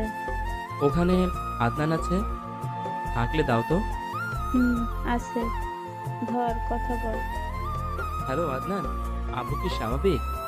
ভাইয়া, বড় অব্দ এখন স্বাভাবিক। আমি ঢাকায় যাওয়ার ব্যবস্থা করছি, এখন রওনা দিব। সাবধানে নিয়ে আসিস। চিন্তা করতে হবে না, আমি ঢাকায় পৌঁছে কল দিব। ওকে, আমি টাকা ম্যানেজ করার চেষ্টা করতেছি। আমরা গাড়িতে উঠেই রওনা দিব, রাখি। ওকে। তারপর ফোন কেটে দিলাম, কারণ আমরা ব্যাংকে পৌঁছে গেছি। একসাথে 2 রিলেটিভ অ্যাকাউন্ট থেকে 18 লাখ টাকা তুললো। অনেক সমস্যা ঝামেলা তৈরি হলো। যখন আমার আব্বুর ইমার্জেন্সি অপারেশনের রিসিপ্ট দেখলাম, তখন ক্যাশ দিল। টাকা নিয়ে অনেক সাবধানে কণার বাসায় আসলাম। কারণ দেশে অনেক চোর বাটপার আছে। টাকা গোপন জায়গায় রেখে দিলাম আমার পরিবার আসতেই, তাই আমার হবু শাশুড়ি বিরিয়ানি আর কলিজা ভুনা রান্না করেছে। মনটা এখন হালকা লাগছে, খুশিতে কান্না করতে লাগলাম। তখনই কণা এসে হাত ধরে টেনে ওর রুমে নিয়ে গেল। এই হারামজাদা, কান্না করছো কেন? হ্যাঁ, খুশিতে কান্না চলে আসছে। কান্না করো না প্লিজ। তুমি কান্না করলে আমার চোখেও পানি চলে আসে। আমি তোমাকে পেয়ে ধন্য হয়ে গেছি। শর্তগুলো মনে রাখিও। যাই করো, আমার পরিবারকে ফেলে দিতে বলবা না। এসব না, কয়েকটা শর্ত বলে দিই। শুধু আমায় ভালোবাসতে হবে, আমাকে কয়েকদিনের মধ্যে বিয়ে করতে হবে, সেখানে আমার ফ্যামিলি আর তোমার ফ্যামিলি একসাথে থাকবে। অন্য মেয়ের দিকে তাকালে চোখ তুলে ফেলবো, আর বাকি শর্ত পরে বলবো। বলো রাজি কিনা? আমি তোমার সব শর্তে রাজি বলে কণাকে জড়িয়ে ধরে বিছানায় ফেলে দিলাম। তখনই হবু শাশুড়ি ডাক দিল। কণা আমায় ধাক্কা দিয়ে বিছানায় বসলো। আমিও বসে ফোন টিপতে লাগলাম। শাশুড়ি এসে, তোমার আব্বু কত দূর আসলো? আর 2 ঘন্টার একটু বেশি লাগবে। তাহলে তোমরা খেয়ে নাও। ওকে, আমার অনেক খিদে লাগছে, তাই ফ্রেশ হয়ে এসে পেট ভরে খেয়ে নিলাম। খাওয়া শেষে সোফায় বসে টিভি দেখতেছি। লিপির আব্বু টাকা নিয়ে আসলো, আমাকে চিন্তা করতে নিষেধ করলো এবং সাথে করে লিপিকে নিয়ে গেল। কণা টাকা রেখে আসলো, আর আমার শাশুড়ি ঘুমাতে গেল। আর আব্বু আম্মু আসলে ডাক দিতে বলল। কণার কথা জিজ্ঞাসা করলাম, কণা নাকি ঘুমিয়েছে। আমি সোফায় বসে আছি, তখনই কণা আসলো। তুমি এখনো ঘুমাওনি? না, তুমি এখানে, তাই আসলাম। তুমি গিয়ে ঘুমাও। চুপ করো। জানো, আমি কখনো ভাবিনি এমন হবে। আব্বু আম্মু আসলেই ডাক দিবা আমাকে? রাত 11টায় আমি কল পেয়ে গেট খুলে দিলাম। দেখি ওরা হাইসে করে এসেছে। হাইস কেন? ভাইয়া অ্যাম্বুলেন্স ভালো না, তাই হাইস নিয়েছি। আচ্ছা, আব্বুকে ধর, ভিতর নিয়ে যাই। তারপর আব্বুকে দোতলায় এনে গেস্ট রুমে শোয়ালাম। আব্বু সব দেখতে পারে, কিন্তু কথা বলা আর হাঁটতে পারে না। আর এই কারণে ভিতরে কি জানি সমস্যা হয়েছে। আব্বুকে রুমে রেখে আসলাম, সাথে আম্মুও আছে। আমার ছোট বোন অহনা গিয়ে কণাকে ডাক দিল। কণা অহনাকে চিনতে পেরে জড়িয়ে ধরে কান্না করতে লাগলো। অহনাও কান্না করতে লাগলো। যখন বুঝতে পারছে আম্মু আসছে, দৌড়ে আম্মুর কাছে গেল। মামুনি, ফারুক তোমার দেখা কেমন করে পেল? অনেক কাহিনী আম্মু, এখন বলো আমাকে আগের মতো করে ছেলের বউ করবা কিনা? তোমার আঙ্কেলের অবস্থা দেখছো? আম্মু, আমি অপারেশনের সব ব্যবস্থা করেছি। পরশুদিন সিঙ্গাপুরের উদ্দেশ্যে রওনা দিব। কাল সকালে টিকিট কনফার্ম করব। তুই আমার মা হয়ে গেলি মামুনি।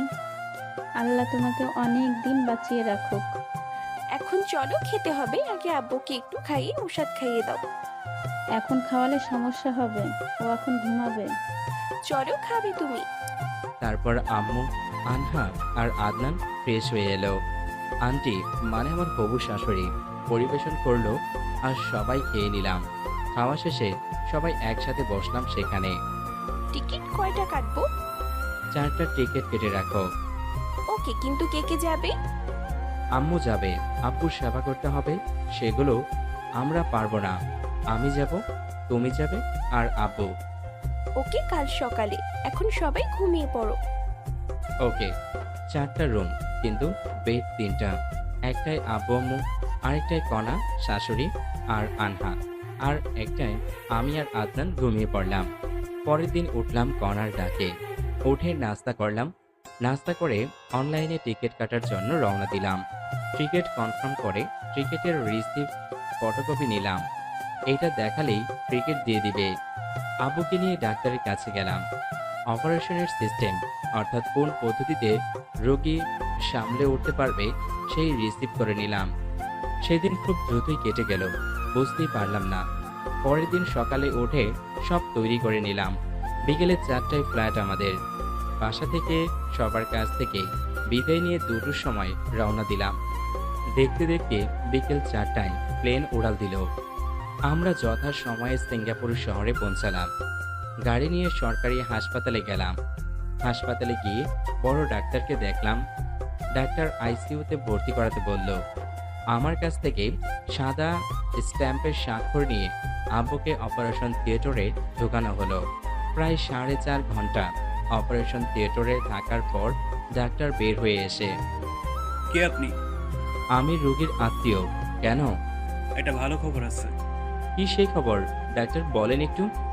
Operation successful. রবি সম্পূর্ণ বিপদমুক্ত ইনশাআল্লাহ। সত্যি আব্বুর কিছু হয়নি? বলেই এক দৌড়ে রুমের ভিতরে গেলাম। এখন দেখা করতে পারবেন না, রোগীর জ্ঞান ফিরতে একটু সময় লাগবে, কমপক্ষে 48 ঘন্টা। আর রোগীকে ঘুমের ইঞ্জেকশন দেওয়া হয়েছে, ডিস্টার্ব করবেন না রোগীকে। ওকে ডাক্তার। আর শোনো, তোমার আব্বু একলা হাঁটতে 10 দিনের মতো সময় নেবে, কিন্তু কণ্ঠস্বর ঠিক হয়েছে। জ্ঞান ফেরার 24 ঘন্টার ভিতরে কথা বলতে পারবে ইনশাল্লাহ। ওহ আচ্ছা ডাক্তার। আমার চেম্বারে আসো, কিছু ওষুধ লিখে দিচ্ছি, 1 মাস খাওয়াতে হবে। ওকে চলেন।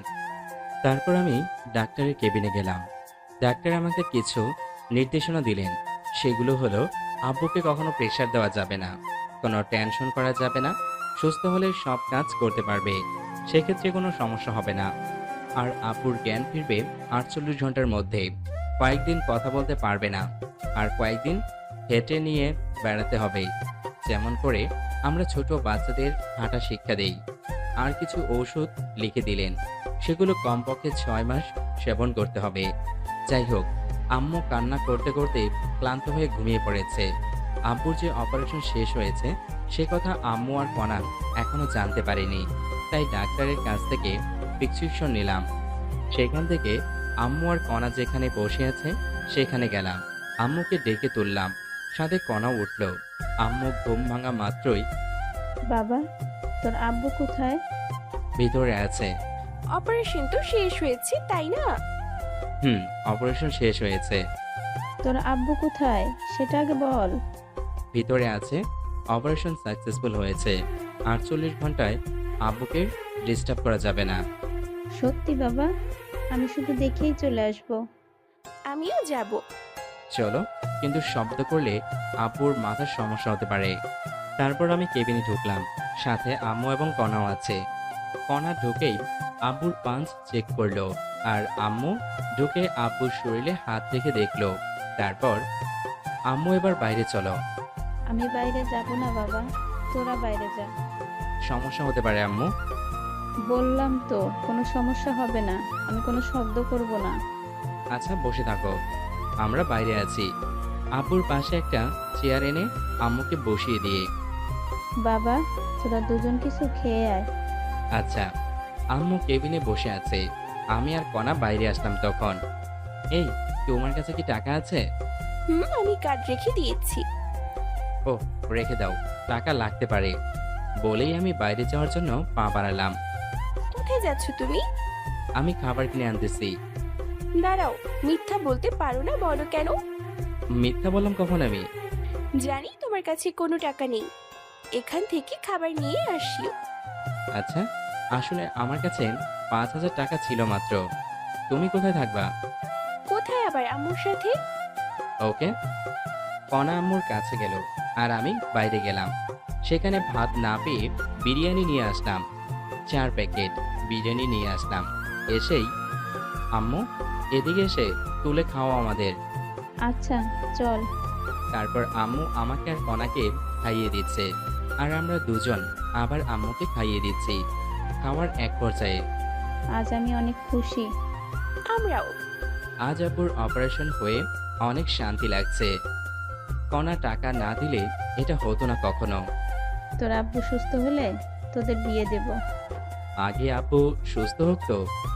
মেয়েদের মতো লজ্জা পাস কেন? আচ্ছা মামনি, 3-4 মাস পর বিয়ে হলে কোনো সমস্যা হবে না তোমার? আম্মু আপনারা যখন দেখবেন আমি তখনই রাজি, কিন্তু বাসায় গিয়ে ওর সাথে আমার রেজিস্ট্রি করে রাখতে হবে। আচ্ছা মামনি, আমরা একটু সামলে উঠি। আর শোনো, তোমাদের তো কাল রাতে ঘুমও হলো না। এখানে যে বেঞ্চ আর ফাঁকা বেড আছে, এখানে ঘুমিয়ে পড়ো। আচ্ছা। তারপর আমরা অনেক কষ্টে ঘুমাইলাম। ঘুম থেকে উঠলাম পরের দিন সকালে। সেদিনও কেটে গেল। পরের দিন উঠে ভালো লাগছিল না, তাই কণাকে নিয়ে বাইরে গেলাম। একটা পার্কে আমি আর কণা বসে আছি।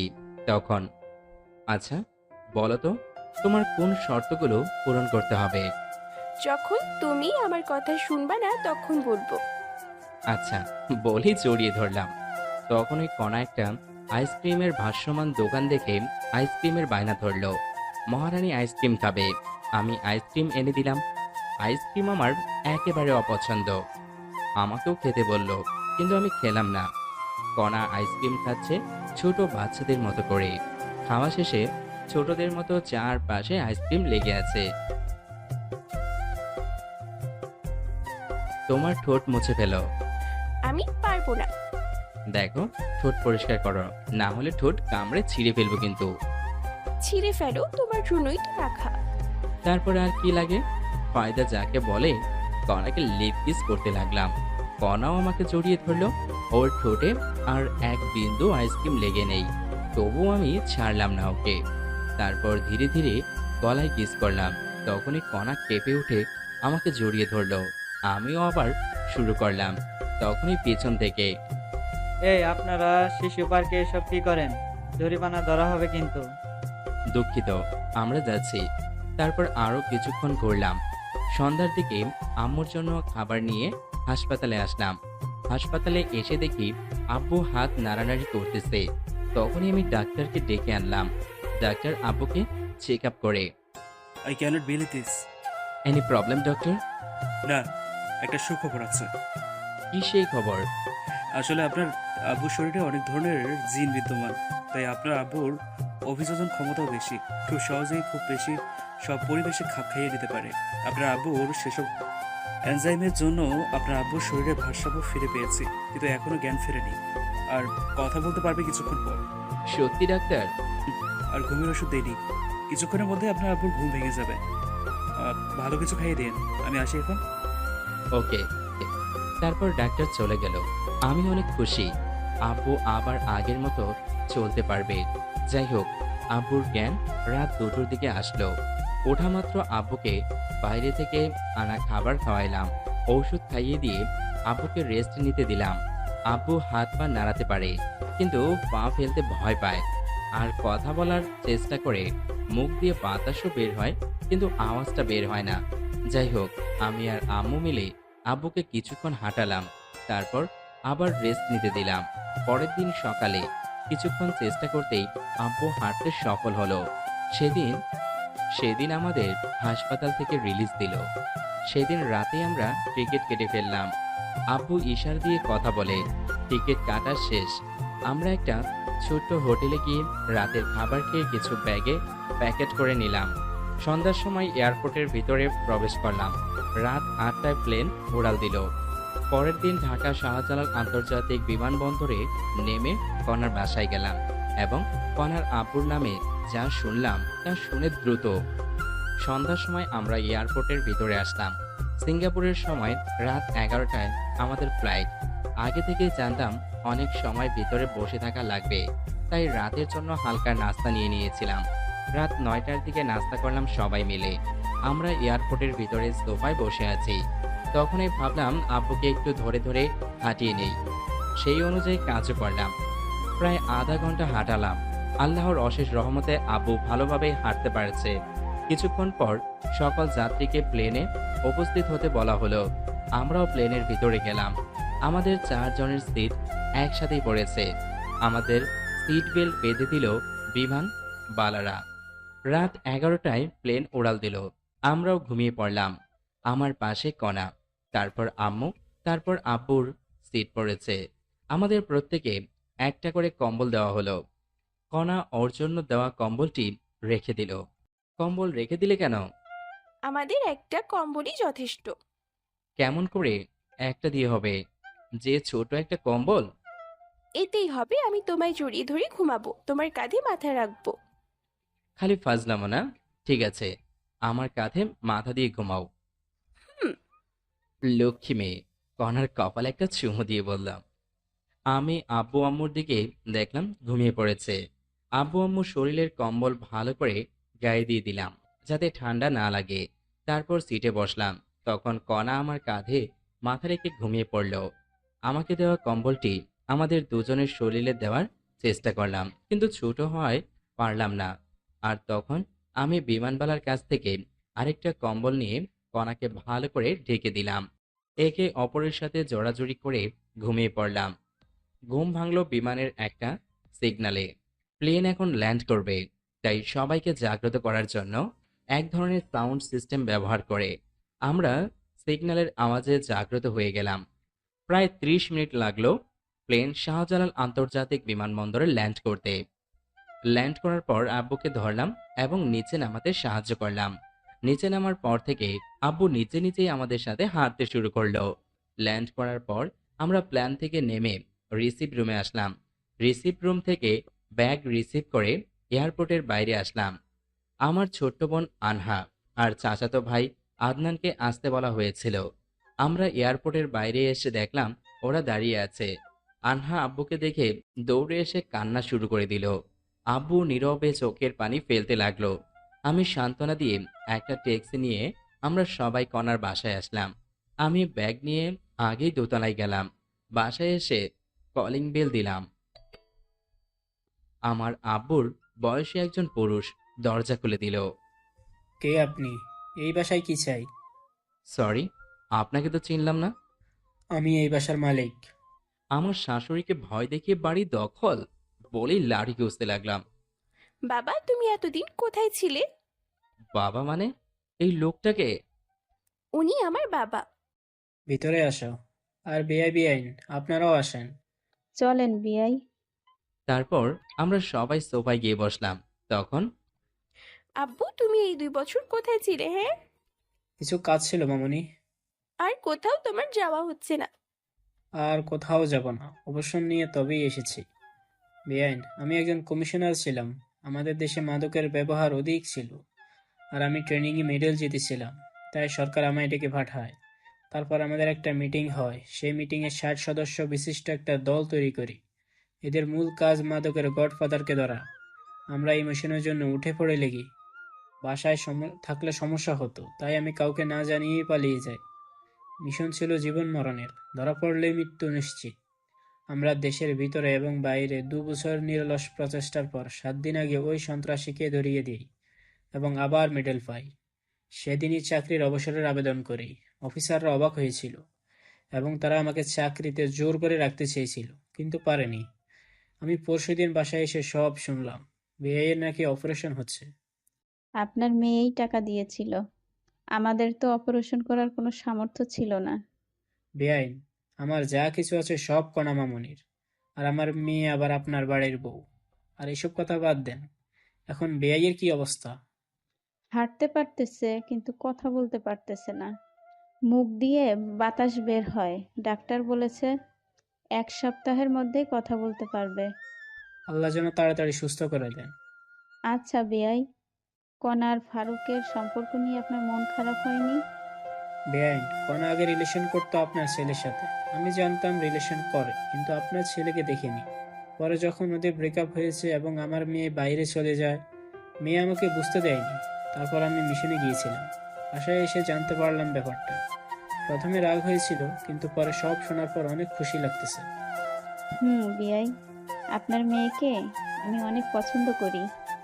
তাই ফারুক যখন ওদের ব্রেকআপের কথা বলল, তখন ওর সাথে অনেক রাগারাগি করেছি, কিন্তু সবকিছু বিবেচনা করে মেনে নিতে হয়েছে। অনেক ভালো লাগলো বেআইন। আমরাও রিলেশন করে বিয়ে করেছি, আমার মেয়েও। আমারও সেম। যাক ওসব, কাল আবার গ্রামের বাড়ি যেতে হবে। কেন বেআইন? ওমর ফারুককে আর কতই প্রেসারে রাখি বলেন? এমনিতেই ওর বেতন অল্প, আবার যদি পরিবার সহ ঢাকায় থাকি তাহলে অনেক টাকা খরচ হবে, তাই চলে যাব। কি বলেন বেআইন? সামনে আমার একটা ফ্ল্যাট আছে, 5 তলা ফ্ল্যাট। সেখানে 4 তলায় থাকবেন আপনারা।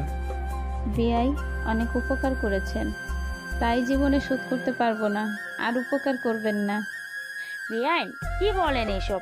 আমরা কিন্তু কষ্ট পাবো। আচ্ছা বিআই, আগে আপনার বিআই সুস্থ হোক। ও সুস্থ হলে যে কোম্পানিতে আগে চাকরি করত সেখানেই আবার জয়েন করতে পারবে। সুস্থ হলেই আবার ঢাকায় আসতে পারবো। আচ্ছা ঠিক আছে, কিন্তু এদের বিয়ের ডেট ঠিক করতে হবে না? কিছুদিন যাক, তবু কতদিন পর? 6 মাস পর। কি বলো তুমি? আচ্ছা ঠিক আছে, এখন চলেন, সকালের খাবার খেতে হবে। আব্বু প্রচুর খিদে লাগছে, আর আমরা খেয়ে ঘুমাবো, ঘুম হয়নি রাতে। হারামজাদি, আমার কাঁধে মাথা রেখে সারা রাত ঘুমিয়েছে আর এখন চাপা মারতেছে। মনে মনে বললাম, সবাই ফ্রেশ হয়ে এসে টেবিলে বসো, আমি দেখি কোনার আম্মু কত দূর রান্না। তারপর আম্মু আর আব্বু গেস্ট রুমে গেল, সাথে আদনান আর আনহাও। আর কণা আমাকে টেনে ওর রুমে নিয়ে গেল। আমি যেই রুমে ঢুকেছি সেই সাথেই কণা দরজা লাগিয়ে দিল। এই কি করো? তোমার কমিশনার বাপ আমার গুটলি ফাটাই দিবে। কিছুই বলবে না, এখন যাও, ফ্রেশ হও আগে। ওকে। তারপর আমি বাথরুমে ঢুকলাম। 10 মিনিট পর একদম ফ্রেশ হয়ে বের হলাম। বের হয়েই দেখি কণা আগের কাপড় পরিবর্তন করে শাড়ি পরার বৃথা চেষ্টা করতেছে। আমি বাথরুম থেকে বের হয়েছি, কণা বুঝতে পারেনি। আমি হালকা কাশি দিলাম। সাথে সাথে কণা পেছন ফিরে দেখলো। আমি তো আবার ক্রাশ খেলাম। হালকা মেকআপ করেছে। উফ, যা অসাধারণ লাগছে কণাকে তখন। কুত্তা এমন করে কি দেখো, এখানে আসো। বলে ওর কাছে এসে আবার মন ভরে দেখতে লাগলাম। আমাকে শাড়ি পরিয়ে দাও। আচ্ছা। তারপর আমি কণার শাড়ির কুচি ধরলাম। ধবধবে পেট, নাভির 2 ইঞ্চি উপরে একটা তেল। আমি নিজেকে কন্ট্রোল করার চেষ্টা করতেছি, আর কণা সেটা বুঝতে পেরেছে। কণার আমার কাঁধে হাত রেখে আছে। আমি কুচি সুন্দরভাবে গুছিয়ে কোমরে গুজলাম। তখনই কণা আমার হাত চেপে ধরলো এবং মাথা পেটের সাথে চেপে ধরলো। আমি নিজেকে আর ধরে রাখতে পারলাম না। কণার মাথা শক্ত করে ধরে লিপ কিস শুরু করলাম। কণাও আর কন্ট্রোল করতে পারলো না, সেও রেসপন্স করা শুরু করলো। টানা কিস করতে করতে কণাকে কোলে করে বিছানায় নিয়ে গেলাম। বিছানায় ফেলে আবার কিস করা শুরু করলাম। তারপর গলায় কিস করতে লাগলাম। তখনই, এই কুত্তা, আমাকে কি বিয়ের আগে প্রেগনেন্ট করতে চাও নাকি? ও শিট, সরি, আমি ব্যাপারটা বুঝতে পারিনি। দোষ আমার, আমি ইচ্ছে করেই তোমাকে শাড়ি পরিয়ে দিতে বলেছি। আমি জানতাম তুমি ঠিক থাকতে পারবা না। তবে রে, বলে জোরে গাল টেনে দিলাম। আউচ! হারামি, বাইরে চলো। চলো বলেই দরজা খুললাম। আরে মুখ তো মুছে ফেলো, মুখে লিপস্টিক লেগে আছে। কি বলো? বলেই আয়নার সামনে গিয়ে দেখি সত্যি সত্যি লিপস্টিক লেগে আছে। তারপর আমি ভালো করে মুখ ধুয়ে বাইরে আসলাম। বাইরে এসে দেখি সবাই আমার জন্য টেবিলে অপেক্ষা করে বসে আছে। সামনে গিয়ে দেখি কণার পাশের টেবিলটায় মাত্র ফাঁকা আছে। খিদেও লাগছে, তাই আমিও বসলাম টেবিলে। হবু শাশুড়ি খাবার সার্ভ করলো, আর আমি কোনো দিকে না তাকিয়ে খাওয়া শুরু করে দিলাম। তখন নিচ থেকে সুরসুরি লাগলো। আমি বিড়াল মনে করে নিচে তাকালাম। দেখি নিচে কিছুই নেই। মাথা তুলে দেখি আমার প্লেটেও কিছু নেই। আমার প্লেটের মাংস কে জানি তুলে নিয়েছে। কণার মুখের দিকে তাকাইলাম, দেখি কণা মুচকে হাসতেছে। আমিও বুঝতে পারলাম গন্ডগোলটা কোথায়। খাওয়াই হলো না আমার। সামনে তাকিয়ে দেখি সবার খাওয়া শেষ। লজ্জায় আবার চাইতেও পারছি না, তাই পেটে ক্ষুধা নিয়ে হাত ধুয়ে উঠে আসলাম। কণাও উঠে ওর আম্মুর কাছে গেল। আমি আম্মুকে বলে কণাকে না জানিয়ে আমার ভাড়া বাসায় চলে গেলাম। যাওয়ার সময় সাথে করে বিরিয়ানি নিয়ে গিয়েছিলাম। সেগুলো খেয়ে ফোন বন্ধ করে চার্জে দিয়ে 11টার সময় দিলাম ঘুম। ঘুম থেকে উঠলাম বিকেল 4টায়। উঠে ফ্রেশ হয়ে ফোন অন করলাম। ফোন অন করেই আমি অবাক হয়ে গেলাম। মিস কল অ্যালার্ট চালু করা আছে। দেখি 250টি মিস কল আর 111টি মেসেজ। কল এসেছে আম্মু, কণা, আদনান, শাশুড়ির ফোন থেকে, আর মেসেজ এসেছে আদনানের ফোন থেকে 10টার মতো। বাকিগুলো কণায় দিয়েছে। সবগুলো মেসেজ হলো আমি কোথায় আছি, তাড়াতাড়ি যেন বাসায় যাই, এইসব নিয়ে। যাই হোক, এসব দেখে ভাবলাম কল দেই। দেখলাম ফোনে টাকা নেই, তাই বিকাশ অ্যাপ থেকে টাকা লোড দেওয়ার জন্য ডাটা অন করলাম। সাথে সাথেই দেখি মেসেঞ্জার, হোয়াটসঅ্যাপ, টেলিগ্রাম সবখানে কণার মেসেজ। টাকা লোড দিয়ে কল দিলাম কণার কাছে। কল দেওয়া মাত্রই কল ধরলো। মনে হয় তার জন্যই বসেছিল। কি করো? জানোয়ার, কোথায় তুই? রেগে আছো খুব? তাই বলবো না। রাখবে না? তোর ফোন বন্ধ করে, হ্যাঁ? হবু স্বামীর সাথে কেউ এভাবে কথা বলে? এবার বলো কোথায় তুমি এখন? ঘুম হয়নি তো, তাই যে বাসায় থাকতাম সেখানে এসে ফোন চার্জে দিয়ে ঘুমাইছিলাম। লোকেশন দাও, আমি যাচ্ছি। পাগল নাকি? তোমার সতীন তোমার সাথে মারামারি করার জন্য বসে আছে। দেখো, তুমি জানো আমার রাগ কেমন, রাগিও না আমায়। ওকে, জায়গায় আসো। ওকে। আমি ফোন কেটে দিয়ে বিছানায় বসে ফেসবুকের নোটিফিকেশন চেক করতেছি। তখনই কনার আইডি সামনে আসলো। দেখলাম রিলেশনশিপ স্ট্যাটাস দিয়ে relationship with MD Omar Faruk. আমি দেখে মুচকি হাসলাম। পাগলি একটা, আমায় অনেক ভালোবাসে। জীবনে কিছু না পেলেও মনের মতো মা বাবা আর জীবন সঙ্গী পেলাম। আল্লাহর কাছে লাখ লাখ শুকরিয়া। তারপর ফেসবুকের ভিডিও দেখতে লাগলাম। প্রায় 30 মিনিট পর আমার ফোনে কনার নাম্বার থেকে একটা কল আসলো। কল ধরলাম, তখন কনা আমায় আমার দেওয়া ঠিকানায় যেতে বলল। আমি গিয়ে ওকে নিয়ে আসলাম। রুমের মধ্যে ঢোকা মাত্রই কনা এসেই ঠাস করে আমার গালে একটা চড় মারলো। চড় মারার পরই আমায় জড়িয়ে ধরে কান্না করতে লাগলো। আমিও জড়িয়ে ধরে। নিজেই থাপুর মারলা, আবার নিজেই কান্না করছো কেন? চুপ করো তুমি। যে বাসায় আসছো আমাকে বলে আসতা। আমি মনে করছি টেবিলে তোমার খাবার রেখে দিয়েছি তোমার জন্য। তুমি রাগ করে বাসায় এসেছো। আমি অনেক কান্না করেছি। আমি তো আম্মুকে বলেই আসলাম। তুমি নাকি বলছো বাইরে যাচ্ছ, কিন্তু এতক্ষণ লাগে নাকি? তাই চিন্তা হচ্ছিল আমার। না বলে আসার জন্য দুঃখিত। হয়েছে, তোমার জন্য খাবার নিয়ে এসেছি। আচ্ছা, তুমি খাইয়ে দাও। পারবো না। তাহলে আমার খিদে নেই। আচ্ছা শয়তান, আসো। তারপর কনা আমায় খাইয়ে দিতে লাগলো। আবার আমি ওকে খাইয়ে দিচ্ছি। তখনই আমাদের বাসার মালিক আসলো। বাসার মালিকের সাথে আমার সম্পর্ক ভালো। বাড়িওয়ালা এসে, কি ফারুক, কি খবর তোমার? দুদিন থেকে দেখাই যাচ্ছে না, ঘটনা কি? ভাই, আব্বুর অপারেশনের জন্য বাইরে গিয়েছিলাম। ইনিকে ভাবি নাকি? আপনার ভাবি। হাফ নাকি ফুল? পরে বলবো। আচ্ছা, পরে শুনবো। এখন বাড়ি ভাড়া কবে দেবা? কাল দিব ভাই। আচ্ছা, তাহলে আমি এখন যাই। বাড়িওয়ালা চলে গেল। কনা আমায় রেডি হতে বলল। আমি তৈরি হয়ে নিলাম। আজ আব্বু, আম্মু, ছোট বোন আনহা আর চাচাতো ভাই আদনান বাসায় যাবে। ওদেরকে বাসে তুলে দিতে হবে। আমি রেডি হয়ে রুমে তালা দিয়ে বের হলাম। কনা আর আমি রিক্সা নিয়ে কনার বাসায় গেলাম। বাসায় যাওয়া মাত্রই, তোর কি আক্কেল জ্ঞান নেই? তুই বাইরে গিয়েছিস, কনাকে বলা লাগবে না? তোমাকে তো বলে গিয়েছিলাম আম্মু। তুই বলছিস তুই বাইরে যাচ্ছিস, কিন্তু তুই তোর মেসে যাবি সেটা তো বলিসনি। আর তোর ফোন বন্ধ ছিল, তাই কনা কান্নাকাটি করে অবস্থা খারাপ করছিল। বাদ দাও, তোমরা রেডি হয়েছো? প্রায়। বাস কয়েকটা? রাত 9টায়, এখন 6:30 বাজে। তাহলে সমস্যা নেই, তোর জন্য বসে আছি। চলো। সন্ধ্যা 7টার দিকে সবাই মিলে একসাথে বসে খেলাম। খাওয়া শেষে সবাই কনার আব্বু আম্মুর কাছ থেকে বিদায় নিয়ে রওনা দিলাম। আমি আব্বু, আম্মু, ভাই বোনদের গাড়িতে তুলে দিয়ে কনার বাসায় রেখে মেসে যাব। যাই হোক, স্টেশনে গিয়ে বসে আছি। কনা, আম্মু আর আনহা গল্প করতেছে। অত্যন্ত গরম এখন, তাই আম্মু আমাকে পানির বোতল আনতে বলল। আমি রাস্তা পার হয়ে একটা দোকানে গেলাম। দোকানে প্রচুর ভিড়, তাই দাঁড়িয়ে আছি। আর ওদিকে, আম্মু তুমি আবার কবে আসবা? তোমার শ্বশুর সুস্থ হলে। আম্মু, আমরা কিন্তু এখনো আলাদা বাসায় থাকতে পারি। আমি আর আপনার ছেলে চাকরি করি। কিছুদিন যাক, তারপর। তাড়াতাড়ি আসো তোমরা। আর আমার এই ননদকেও ভালো স্কুলে ভর্তি করাতে হবে। পরে সেটা ভাবি।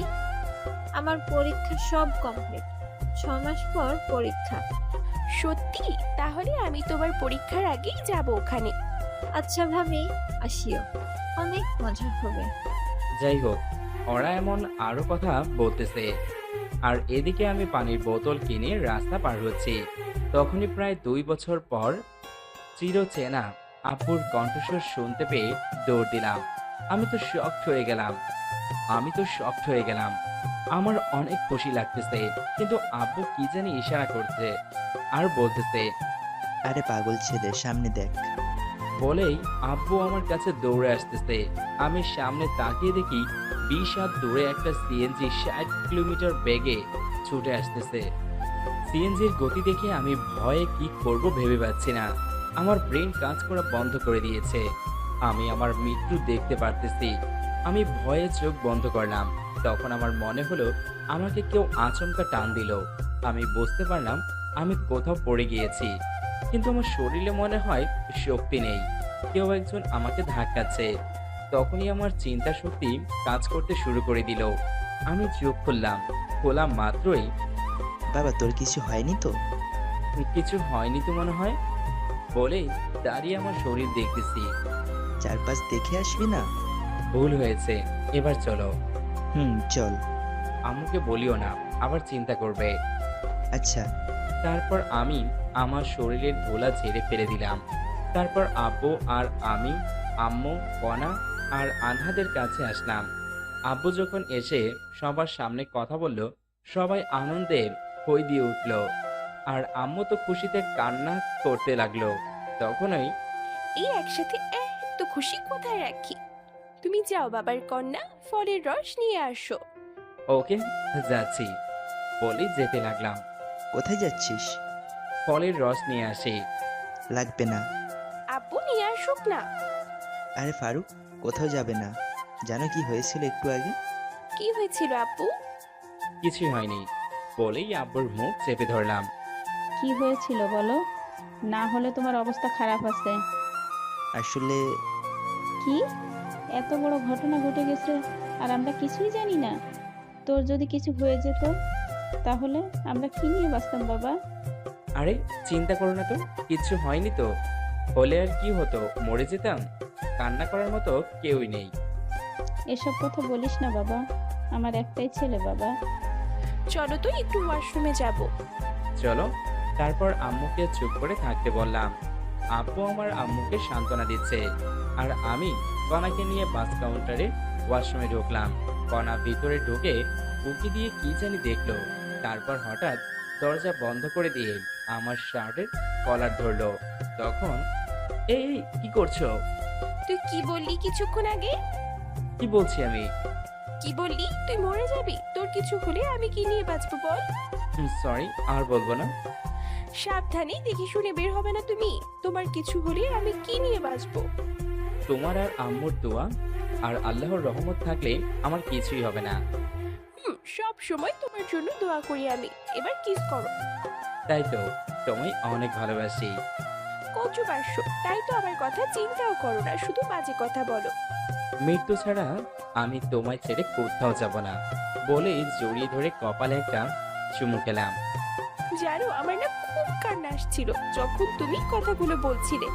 মনে হচ্ছিল ধরে থাপ্পড় মারি আর বলি তোমায় অনেক ভালোবাসি। ওসব আমি ইচ্ছে করেই বলেছি।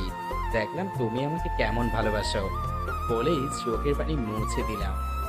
এবার চলো বাইরে যাব, নাহলে অনেক খারাপ ভাববে। চলো। তারপর আমি আর কণা সবার কাছে আসলাম। কিছুক্ষণ পর বাস আসলো। আমি সবাইকে বাসে তুলে দিলাম। সবার জন্য হালকা খাবার কিনে দিলাম। বাস যতক্ষণ ছিল ততক্ষণ দাঁড়িয়েছিলাম। তারপর আমি আর কণা সিএনজি নিয়ে বাসায় আসলাম। কণাকে বাসায় নামিয়ে দিয়ে আমি আবার আমার ভাড়া বাসায় চলে গেলাম। আমি আজ অনেক হেঁটেছি এবং কাজও করেছি, তাই অনেক ক্লান্ত থাকায় ঘুমিয়ে পড়লাম। ঘুম ভাঙলো কণার ফোনে। কল ধরেই দিলা তো ঘুমের 69টা বাজে। আইসি আমার জমিদার সাহেব, উঠো তাড়াতাড়ি, অফিসে আসো। আচ্ছা, যাবো রে। আচ্ছা, আমি যাবার আগে তোমায় নিয়ে যাব। লাগবে না ম্যাম, আমার ডিউটি আপনার বাসায়। ফারুক সাহেব তাড়াতাড়ি আসেন। আচ্ছা ম্যাম। কল কেটে দিয়ে ফোন দেখলাম 7:48 বাজে। আমার অফিস টাইম 9টায়। কণার বাসায় যাওয়া লাগবে 8:30-এ। বেশি সময় নেই হাতে, তাই বিছানা থেকে উঠে বিছানার কিছু না গুছিয়ে ফ্রেশ হলাম। তারপর রেডি হয়ে কণার বাসায় গেলাম। তবুও 10 মিনিট লেট করেছি। কণার বাসায় ঢুকলাম। জামাই না হতেই আমায় এখন থেকে জামাই আদর করতেছে। যাই হোক, খাওয়া শেষে কণার লাঞ্চ বাটিতে প্যাক করে দিল। তারপর আমরা দুজনে অফিসের উদ্দেশ্যে রওনা দিলাম। অফিসে ঢোকার পর আমি আমার কেবিনে গেলাম। কিছুক্ষণ পর সবাই আসলো। তখন কণা সবাইকে বলল। সবাই মিটিং রুমে গেল, সাথে আমিও মিটিং রুমে। শুনেন, আপনাদের জন্য আমাদের অফিসে অনেক লোকসান হচ্ছে। ম্যাম, আমরা তো ঠিকভাবে কাজ করি, সর্বোচ্চ দিয়ে কাজ করি। সবাই তো করে না। ম্যাম, এই অফিসে ক্ষতি হলে অফিস বিক্রি করে দেবে, তখন আমরা কোথায় যাব? আর গেলেও হয়তোবা এমন বস পাবো না। আর এই অফিস আমাদের সবসময় সাহায্য দিয়েছে। অফিসের লোকসানের সময় আমরা কাজ করে তা পুষিয়ে দেব। সাবাস, আপনারা সবাই এরকম মানসিকতা নিয়েই কাজ করবেন। আমরা তাই করব ম্যাম। আর একটা কথা, এই আমার ভালোবাসা এবং হবু স্বামী। সব মেয়ে ওকে দুলাভাই না হলে ভাইয়া বলে ডাকবা। ম্যাম, খাওয়া দেন। আচ্ছা, আজ দিব। তারপর মিটিং শেষ করে দিল। কণা সবাইকে খাওয়ালো। তারপর আবার কাজ করতে লাগলাম। অনেক দিন আসতে পারিনি, অনেক কাজ পড়ে আছে। কাজ করতে করতে দুপুর হয়ে গেল।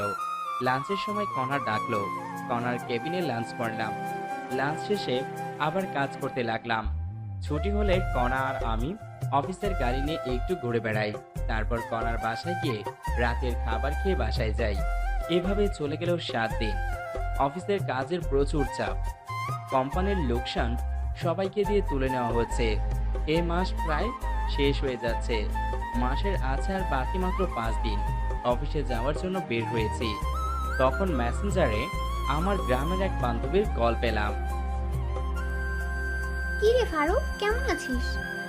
আলহামদুলিল্লাহ, তুই কেমন আছিস? দুলাভাই আর ভাগ্নিরা কেমন আছে? ভালো ছিলাম, কিন্তু কয়েকদিন থেকে ভালো নেই রে মামা। কেন, কোনো সমস্যা হয়েছে কি? তো দুলাভাইয়ের হার্টের অপারেশন করা লাগবে। টাকা ম্যানেজ হয় নাই? সব কমপ্লিট। আর তুই তো জানিস আমরা পালিয়ে বিয়ে করেছি, এর জন্য এখনো মেনে নেয়নি। আর তোর দুলাভাইয়ের অসুস্থতার জন্য কোম্পানি থেকে লোন নিয়ে অপারেশন করাচ্ছি। খুব ভালো করেছিস। আমার কি কোনো হেল্প লাগবে? ঢাকায় আমার চেনা পরিচিত তুই আছিস, আর অপারেশনের সময় আমি মেয়ে মানুষ কেমনে দৌড়াদৌড়ি করব? তুই কি একটু 2 দিন সময় দিতে পারবি? আচ্ছা, কবে যাওয়া লাগবে? আজকে, কালকে তাহলে অপারেশন হবে। আচ্ছা, আমি আসতেছি। সীমার ফোন কেটে দিয়ে কণাকে টেক্সট করে জানিয়ে দিলাম আমি 2 দিন অফিস যেতে পারবো না। আমার বন্ধু অসুস্থ, অপারেশন হবে, তাই হাসপাতালে যাব। আর আমাকে এই 2 দিন কল দিও না। আমি জানি কণা আর আমায় 2 দিন কল দিবে না। তারপর আমি ব্যাগ গুছিয়ে রওনা দিলাম সীমার বাসার উদ্দেশ্যে। এই ঢাকার জ্যাম পার করে পৌঁছালাম 11টার সময়। সীমার বাসায় ঢুকলাম, দেখি দুলাভাই ভালোই অসুস্থ হয়ে গেছে। দুলাভাইয়ের সাথে কথা বললাম। দুলাভাইয়ের কথা বলতে সমস্যা হয়। তারপর সীমার সাথে ভালো মন্দ কথা বলে বিকেলবেলায় হাসপাতালে ভর্তি করার সিদ্ধান্ত নিলাম। সীমার বাসায় লাঞ্চ করে দুলাভাইকে নিয়ে 2টার দিকে ঢাকা মেডিকেল হাসপাতালে ভর্তি করালাম। বিভিন্ন পরীক্ষা করা হলো এবং ডাক্তার বললেন রাত 10টায় অপারেশন করা হবে। ব্যাংকে গিয়ে টাকা ডিপোজিট করেন। সীমা, ডাক্তার তো টাকা জমা দিতে বললো। চল ব্যাংকে যাব। দুলাভাই একা থাকবে নাকি? তোর ভাগিনাকে রেখে যাই, বেশিক্ষণ লাগবে না তো। টাকা কোথায় আছে? আমার অ্যাকাউন্টে। চল তাহলে। তারপর সীমা দুলাভাইয়ের কাছে গেল এবং সব খুলে বলল। দুলাভাই তার ছেলে আবু হানিফকে রেখে যেতে বলল। আবু হানিফকে রেখে আমরা দুজন হাসপাতাল থেকে বের হয়ে রিক্সা নিলাম। তারপর ইসলামী ব্যাংকে গেলাম। ব্যাংক থেকে টাকা তুলে আবার সোনালী ব্যাংকে গেলাম। সেখানে টাকা জমা দিয়ে হাসপাতালে আসলাম। আমাদের মোট 2 ঘন্টা সময় লেগেছে। একটু দেরি হলে আর টাকা জমা দিতে পারতাম না, কারণ ব্যাংক 5টার সময় বন্ধ করে দেয়। আমরা হাসপাতালে এসেছি 6টার সময়। একটু পর আজান দিবে। দুলাভাই অনেক ভয় পাচ্ছে, অনেক ভীত প্রকৃতির মানুষ উনি। যাই হোক, দেখতে দেখতে অপারেশনের সময় হয়ে গেল। ডাক্তার দুলাভাইকে আইসিইউতে নিয়ে গেল আর আমরা বাইরে আছি। সীমা তো ভয়ে চুপসে গেছে আর আমিও চুপ করে আছি ভাগ্নিটাকে সাথে নিয়ে। ভাবলাম একটু ফোনে গেম খেলি, কিন্তু ফোন বের করে দেখি ফোন বন্ধ, কারণ ফোনে চার্জই দিইনি। ভাগ্নির দিকে তাকিয়ে দেখি ভাগিনা ঘুমিয়ে গেছে। তারপর আমি বসে থাকতে থাকতে কখন যে ঘুমিয়ে গেছে জানি না। ঘুম ভাঙলো সীমার ডাকে। মামা, এই মামা ওঠ, খুশির খবর আছে। কি হয়েছে? তো দুলাভাইয়ের অপারেশন সাকসেসফুল হয়েছে। 3 ঘন্টার পর জ্ঞান ফিরবে বলেই ডাক্তার চলে গেল। দাঁড়া, আমি ডাক্তারের কাছ থেকে ভালো করে শুনে আসি। তারপর আমি ডাক্তারের কেবিনে গিয়ে সত্যতা যাচাই করে আসলাম। তখন রাত 2টো বাজে। আমি সীমার কাছে আসলাম। কিছুক্ষণ পর দুলাভাইয়ের একটা কেবিনে শিফট করা হলো। আমি অনেক খুশি হয়েছি। ডাক্তার প্রেসক্রিপশন দিল। আমি গিয়ে ওষুধ নিয়ে আসলাম। জ্ঞান ফিরলেই ওষুধ খাওয়াতে হবে। ওষুধ কিনে এনে দেখি অন্য রুমে শিফট করেছে। ওষুধ সীমাকে দিয়ে আমি ব্যাগ নিয়ে সোফায় শুয়ে পড়লাম। সীমাকে ঘুমানোর কথা বলে দিলাম এক ঘুম। ঘুম থেকে উঠলাম খুব সকালে। সীমা আর দুলাভাইয়ের কথার শব্দে ঘুম থেকে উঠে দুলাভাইয়ের সাথে কথা বলে ফ্রেশ হতে লাগলাম। ফ্রেশ হয়ে এসে দুনিয়ার যত গল্প আছে সব শুরু করে দিলাম। গল্প তো আর শেষ হবে না। খিদেও লাগছে, তাই নাস্তা নিতে ভাগ্নিকে সাথে করে বাইরে নিয়ে গেলাম। আমরা নাস্তা করে ওদের দুজনের জন্য নাস্তা নিয়ে আসলাম। নাস্তা করে ওষুধ খাওয়া শেষে আমি বাইরে গিয়ে 10 টাকা দিয়ে ফোনে চার্জ দিয়ে আনলাম। কনার ফোনে কল দিলাম, কিন্তু ওর ফোন বন্ধ। তাই কনার আম্মুর কাছে কল দিলাম। কনা নাকি ওর মামার বাসায় ঘুরতে গেছে, 7 দিন পর আসবে। কনার সাথে কথা বলতে পারলাম না, সেই জন্য মন খারাপ লাগছে। মন খারাপ করে আবার সীমা আর দুলাভাইয়ের কাছে গেলাম। সেদিনই বিকেলবেলা রিলিজ নিলাম আমরা। ওখানে থাকলে একদিনে 10,000 টাকা খরচ হবে। তাই রিলিজ নিয়ে লিপিদের ভাড়া বাসায় আসলাম। সীমার ওখানে রাতের খাবার খেয়ে আমরা বাসায় আসলাম। আবার পরের দিন থেকে অফিসে গেলাম। অফিসে গিয়ে কিছু ভালো লাগছে না। মোহন শুধু কনাকেই খুঁজে বেড়াচ্ছে। তাই ফোন বের করে কনাকে কল দিলাম, কিন্তু ফোন বন্ধ দেখাচ্ছে। মেজাজ তো খুব খারাপ হয়ে গেল। তবুও কাজ করতে লাগলাম। দুপুরবেলা লাঞ্চ করলাম অফিসের ক্যান্টিনে। লাঞ্চের পর আবার কাজ শুরু করলাম। একাকিত্ব ভালো লাগছে না, তাই অফিসের এক মেয়ে কলিগের সাথে একটু ভাব জমাইলাম। ভালোই ভাব জমে গেল একদিনের গল্পে। যাই হোক, কনাও নেই। মেয়েটার নীলা সাথে কথা বলে ভালোই লাগলো।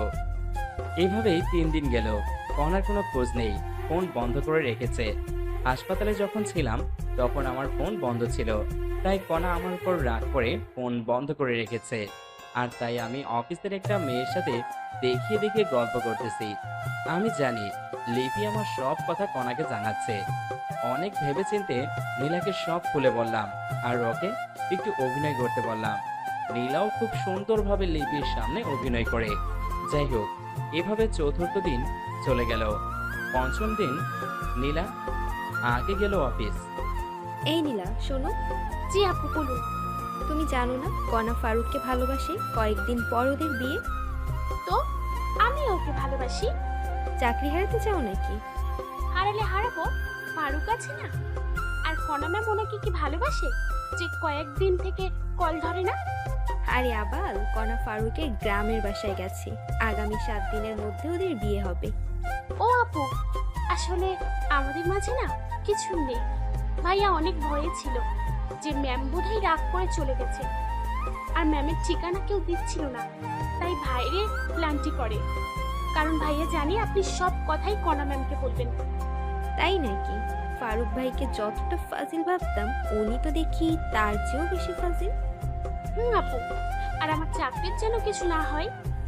যাও, তোমার 7 দিনের ছুটি। এই 7 দিন অফিসের ধারে কাছেও আসবা না।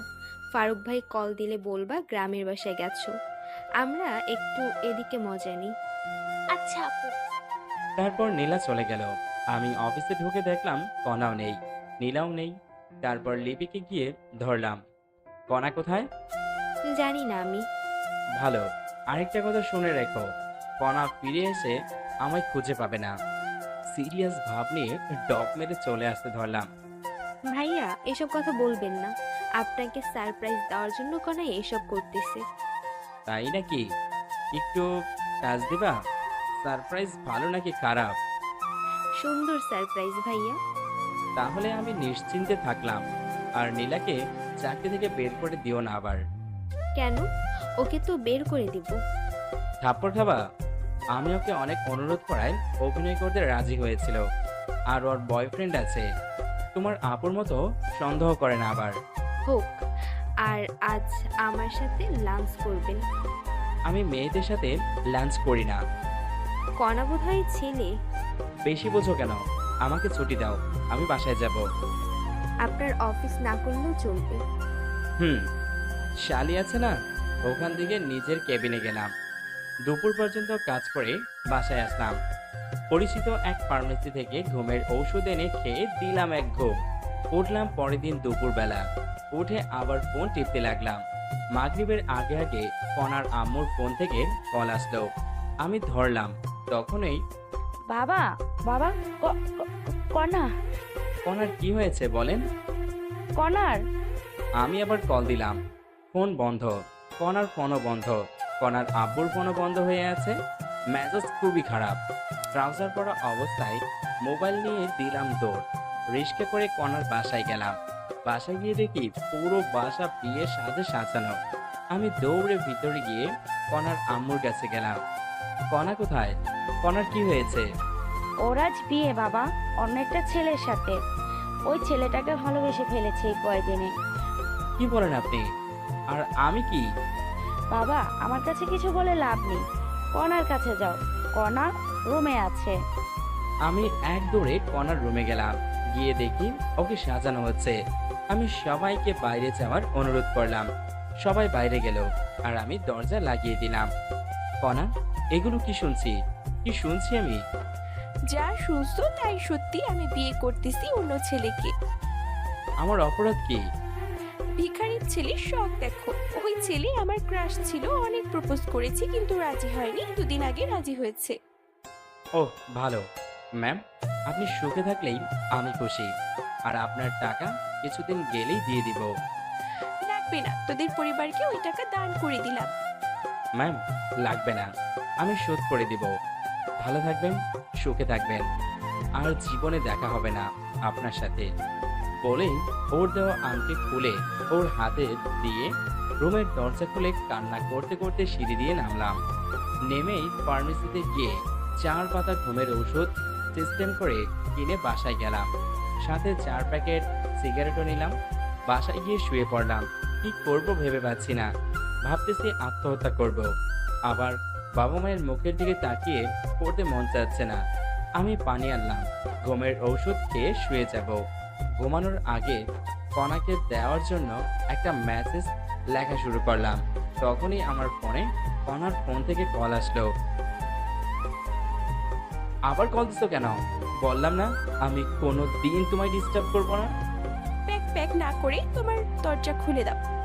আমি ঘুমাচ্ছি, দরজা খুলতে পারবো না। খুলবি নাকি 999 প্লাসে কল দিব? দরজার সামনে কে? খুলে দেখ আগে। ফোন কেটে দিয়ে দরজা খুলে দেখি আমার আব্বু আম্মু আর কণার আব্বু আম্মু দাঁড়িয়ে। আরে আপনারা ভিতরে আসুন। আসতেছি। তারপর সবাই বসলো আমার বিছানায়। আমি চেয়ার টেনে নিয়ে আসলাম। তখনই বাবা, আমরা কল্পনাও করতে পারিনি এমন কিছু হবে। আরে আঙ্কেল, কি করছেন আপনি? আমি আপনার ছেলের মতো। আর আপনার এখানে করার কিছু নেই। তবুও আমাদের দেখে অনেক খারাপ লাগছে বাবা। আন্টি, আমি কণাকে ভালোবেসেছি। আমি চাইবো অবশ্যই সে সুখে থাকুক। আর কণা এখন তার মনের মতো পাত্র পেয়েছে আর সুখে থাকবে, এতেই আমি খুশি। তাহলে তুমি একটা মেয়ে দেখে বিয়ে করো। আমি আর বিয়ে করতেছি না। কেন বাবা? অন্তত পার্সোনাল আঙ্কেল। আর আপনার মেয়ের বিয়ে আর আপনারা এখানে, অনেকে আবার অন্য কিছু ভাববে। ভাবলাম তুমি যদি আবার কোনো অঘটন ঘটাও, তাই আশা। আমি আত্মহত্যা করলে আমার বাবা মার কি হবে? সারা জীবন না হয় কণার ছবির সাথে নিয়েই থাকো। আচ্ছা আপনারা থাকেন, আমি কিছু নিয়ে আসি। কোথাও যাওয়া হবে না। আমি কিন্তু কিছুই করিনি, ভয়ে খেলায় চেয়ারে বসে গেছি। সেটা জানা আছে, এখন বসে থাকো তুমি। দুলা ভাই কেমন দিলাম সারপ্রাইজ? কারো পার্টিকেও পাশে কেমনটা লাগে? আমার কথা শুনে সবাই হাসতে লাগলো। তারপর কাজী রুমে প্রবেশ করলো, সাথে ইমাম আর মুয়াজ্জিন। আমার 2 রুম মানুষ দিয়ে ভর্তি হয়ে গেল। তখনই আঙ্কেল, প্রেমিকার বিয়ে প্রেমিকের সামনে পড়াবেন নাকি? আমি বাইরে যাচ্ছি। আরে গাধা, তোর সাথে কণা মামুনির বিয়ে। তাহলে যে বললো কণা আরেকজনকে ভালোবাসে? আমি সব বলবো, কিন্তু পরে বলবো। আচ্ছা, তোমাকে শিক্ষা দেব আমি কি জিনিস। যাই হোক, অনেক কাহিনী শেষে বিয়ে পড়ানো শেষ হলো। আবার কার আসলো? আমাদের সবাইকে আমার কণাদের বাসায় নিয়ে যাওয়া হলো। সেখানে গিয়ে দেখি আমার ভার্সিটির সব বন্ধুই আছে। ওদের সাথে অনেকদিন থেকে দেখা হয় না, কথাও হয়নি। আমি তো ওদের দেখে অনেক খুশি। আমার সব বন্ধু বিয়ে করেছে, অনেক বাচ্চাও আছে। আর আমার বন্ধুদের সাথে আমি ইচ্ছে করে যোগাযোগ করিনি। যাই হোক, আমার বাসায় রেজিস্ট্রি হলো, এখানে কবুল বলানো হলো। রাত 2টার দিকে বিয়ে পড়ানো, খাওয়া দাওয়া শেষ। তারপর আবার আমাদের গাড়িতে করে নিয়ে যাওয়া হচ্ছে কণা আর আমি পাশাপাশি। বুঝলাম না কোথায় যাচ্ছি আমরা। আমাদের বর্তমান ঠিকানায়। বুঝলাম না। তোমায় বুঝতে হবে না, আমাদের 5 তলা বাসায় 2য় তলা আমাদের থাকার জন্য ফাঁকা করা হয়েছে। এখন থেকে আমি, তুমি, আমার শ্বশুর শাশুড়ি, মা সবাই একসাথে এখানে থাকবো। সত্যি? বলেই জড়িয়ে ধরে কিস করলাম। পরে যখন সন্ধ্যার কথা মনে হলো, ছেড়ে দিলাম। জানি মন খারাপ করেছো তুমি, তোমায় বাসর ঘরে সব খুলে বলবো। হুম। দেখো, তোমার বিকাশে টাকা দিয়েছি, কোনো দোকান থেকে ক্যাশ আউট করো। তোমাকে আজ খসাবে সবাই। কেন? আনহা আর লিপি বাসর ঘর সাজিয়েছে, তার জন্য টাকা দেওয়া লাগবে না। আদনান লাইটিং করেছে, তার জন্য টাকা দিতে হবে না। না, আমি কিছুই দিব না। আচ্ছা। আমি আর ওকে সরিয়ে না দিয়ে শুয়ে থাকলাম। কিছুক্ষণ পর একটা 5 তলা বাসার সামনে আসলাম। বাড়িটা লাইটিং করা। আমার বুঝতে বাকি থাকলো না আমরা কোথায় এসেছি। আমি নেমে সোজা সিঁড়ি দিয়ে উঠতেছি, তখনই এই জমিদারের পোলা, তোর বউকে কে নিয়ে যাবে? হেঁটে আসবে। আমি হেঁটেই যাচ্ছি। তারপর কণা উঠতে ধরলো। কাপড় লম্বা আর মাটিতে লেগে থাকার কারণে পায়ের সাথে লেগে পড়ে গেল। সাথে সাথে আমি দৌড়ে নিচে নেমে আসলাম। ব্যথা পেয়েছো? না। কোলে করে নিয়ে যা। হারামজাদা, দেখছিস না হাঁটতে পারতেছে না? হুম। তারপর ভদ্র ছেলের মতো কণাকে কোলে নিলাম। তারপর সিঁড়ি দিয়ে ওঠা শুরু করলাম। সবাই হাততালি দিচ্ছে আর কণা আমার হাতে কামড় দিল। আরে করো কি? ফেলে দিব কিন্তু। মার খাবার নাকি চুপচাপ নিয়ে চলো? হুম। তারপর আমি দোতলায় উঠলাম কণাকে কোলে নিয়ে। আমার বাসর ঘরে ঢুকতে দেওয়া হলো না, আমায় সোফায় বসায় রাখা হলো। আর কণাকে লিপি এবং আনহা মিলে একটা রুমে নিয়ে গেল। আমি সোফায় বসে থাকতে থাকতে বিরক্ত হয়ে গেলাম। সাথে সাথেই ফ্রি ফায়ার বের করে খেলা শুরু করলাম। জানি না কতক্ষণ গেছে। কিছুক্ষণ পর আনহা এসেই আমার ফোন কেড়ে নিল। ফোন দে, মাইনাস লাগলে ফাটাবো তোকে। আমি খেলতেছি, তুই রুমে যা, তোর জন্য ভাবি বসে আছে। ভাবি হয়, একটু সময় দে, আমি ম্যাচটা শেষ করি। যা বলছি, না হলে আব্বু এসে থাপ্পড় মারবে। ইয়ে মানে আনহা, রুম কোনটা রে? আজকেই প্রথম আসলাম এই বাসায়। টাকা দে। ভাট, লাগবে না, আমি যাবই না। কিছু তো দে। ধর, 2000 টাকা ধরিয়ে দিলাম। ওই রুমে যা। আচ্ছা। তারপর আমি রুমে গেলাম। দরজার সামনে গিয়ে হালকা কাশি দিলাম। সাথে সাথে লিপি আসলো। দুলা ভাই, টাকা দিন। আনহাকে দিয়েছি। কত দিছেন? 2000। আরো 1000 দিন। তোমার ওই বোনের টাকা নাও, সমস্যা নেই। হোক, তবুও দিন। তারপর লিপিকে 1000 দিয়ে রুমে ঢুকলাম। তারপর দরজা বন্ধ করলাম। কণা এসে আমায় সালাম করে গেল। আমি ওর সাথে কোনো কথা না বলে একটা বালিশ আর একটা কম্বল নিয়ে সোফায় গিয়ে শুয়ে পড়লাম। কিছুক্ষণ পর কান্নার আওয়াজ পেলাম। উঠে গিয়ে, কান্না করবে না, ঘুমাতে দাও। তুমি সোফায় ঘুমাচ্ছ কেন? এমনি ভালো লাগছে না তাই। তুমি কি চাও আমি চলে যাই? যে রাগী চলে গেলে আর আসবেই না, তাই চুপ করে আছি। আচ্ছা, যাচ্ছি। কোথাও যাওয়া লাগবে না বলেই হাত টেনে ধরলাম। কণার সাথে সাথে আমায় জড়িয়ে ধরলো। তারপর কি হয়েছে সেটা বলবা প্লিজ। জানো সন্ধ্যায় কি হয়েছিল? আমার মাথায় যে টেনশন ছিল, ভাগ্য ভালো আসার পথে গাড়ির নিচে মাথা দেয়নি। এমন পাগলামো কথা আর বলবা না, আর সত্যি জানলে তুমি রাগ করবা না সেটা আমি জানি। তাহলে বলো সেটা। শোয়ার পর তোমার বুকে শুয়ে বলবো। ঠিক আছে, এই ভারী শাড়ি পরিবর্তন করো আগে, আর পাতলা শাড়ি পরো। খালি অন্য ধান্দা। তোমার যা ইচ্ছে পরো। ওকে। তারপর আমি বাথরুমে গিয়ে টি শার্ট আর ট্রাউজার পরলাম। পরে কণা গেল। নীল কালারের জামা পায়জামা পরেছে। লাইটের আলোয় অনেক সুন্দর লাগতেছে, মনে হয় এখনই কোনো ঘটনা ঘটাই। তারপর লাইট অফ করে দিলাম। কথাটা আমার জানতেই হবে। আমি শুয়ে পড়লাম, আর কণা আমার বুকে মাথা রেখে শুয়ে পড়ল। এবার বলো কি হয়েছে। পরে জানতে পারবা, এখন বলো ভবিষ্যৎ প্ল্যান কি তোমার? ফুটবল টিম বানাবো। ফুটবল আমার প্রিয় খেলা। সব কত, আমার মতো লাগবে না। একটা ছেলে আর একটা মেয়ে হলেই হবে। আমি মজা করছিলাম, আমারও সেম চাওয়া। ছেলেটা আগে হলেই ভালো। না, মেয়ে হবে, বড়জন মেয়ে হবে। তোমার ইচ্ছা। জানো, আমার স্বপ্ন আমার একটা মেয়ে হবে, অনেক কিউট হবে। নাম রাখবো ফারিয়া। ফারিয়া আমাদের পরিবারের সবারই আদরের হবে। পরিবারের সবাইকে বাতিয়ে রাখবে, দাদু দিদার সাথে খেলবে, এইটুকুই। আমার বউটা দেখি অনেক কিছুই ভাবে। তাড়াতাড়ি আমি মেয়ে চাই। তাহলে যুদ্ধে নামতে হবে। নেমে পড়ো। বলা মাত্র আমি কণার নিচে ঠোঁট কামড়ে ধরলাম। ওহ, কি ব্রিলিয়েন্স! কণার ঠোঁট একদম কমলার কুয়ার মতো। আমি কিস করতে থাকলাম, তারপর গলায় কিস করলাম, তারপর নিচের দিকে নামতে থাকলাম। আর বাকিটা ইতিহাস। জানতে চাইলে চটি গল্পে চলে যান। যাই হোক, পরের দিন সকালে ঘুম ভাঙলো কণার ডাকে। অনেকবার ডেকে গেছে, ওঠেনি, সেই জন্য চায়ের কাপে আঙ্গুল ঢুকিয়ে দিয়েছে। তারপর আমি উঠে গোসল করে এসে দেখি কণা আম্মার সাথে রান্না শিখতেছে। সকালের নাস্তা কণা আর আম্মু বানিয়ে দিল। সকালের নাস্তা করে গল্প, তারপর লাঞ্চের পর রাতের খাবার। এভাবেই ঘুরে বেরিয়ে গেল 7 দিন। আজ থেকে অফিস আছে।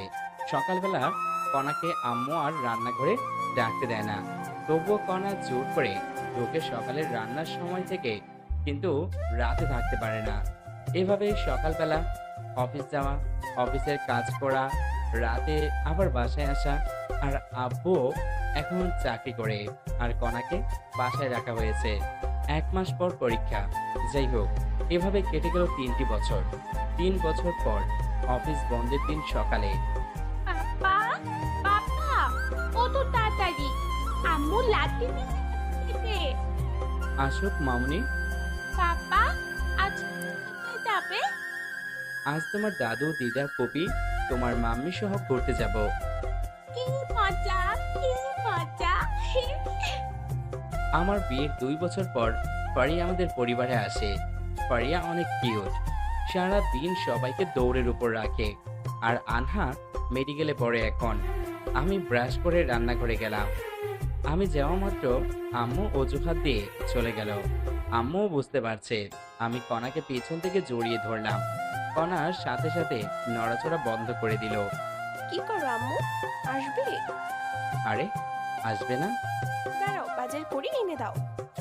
আচ্ছা, লিস্ট দাও। আচ্ছা দাঁড়াও। তারপর আমি ব্যাগ নিয়ে বের হলাম। তখনই কণা আমায় ডেকে রান্নাঘরে নিয়ে গেল।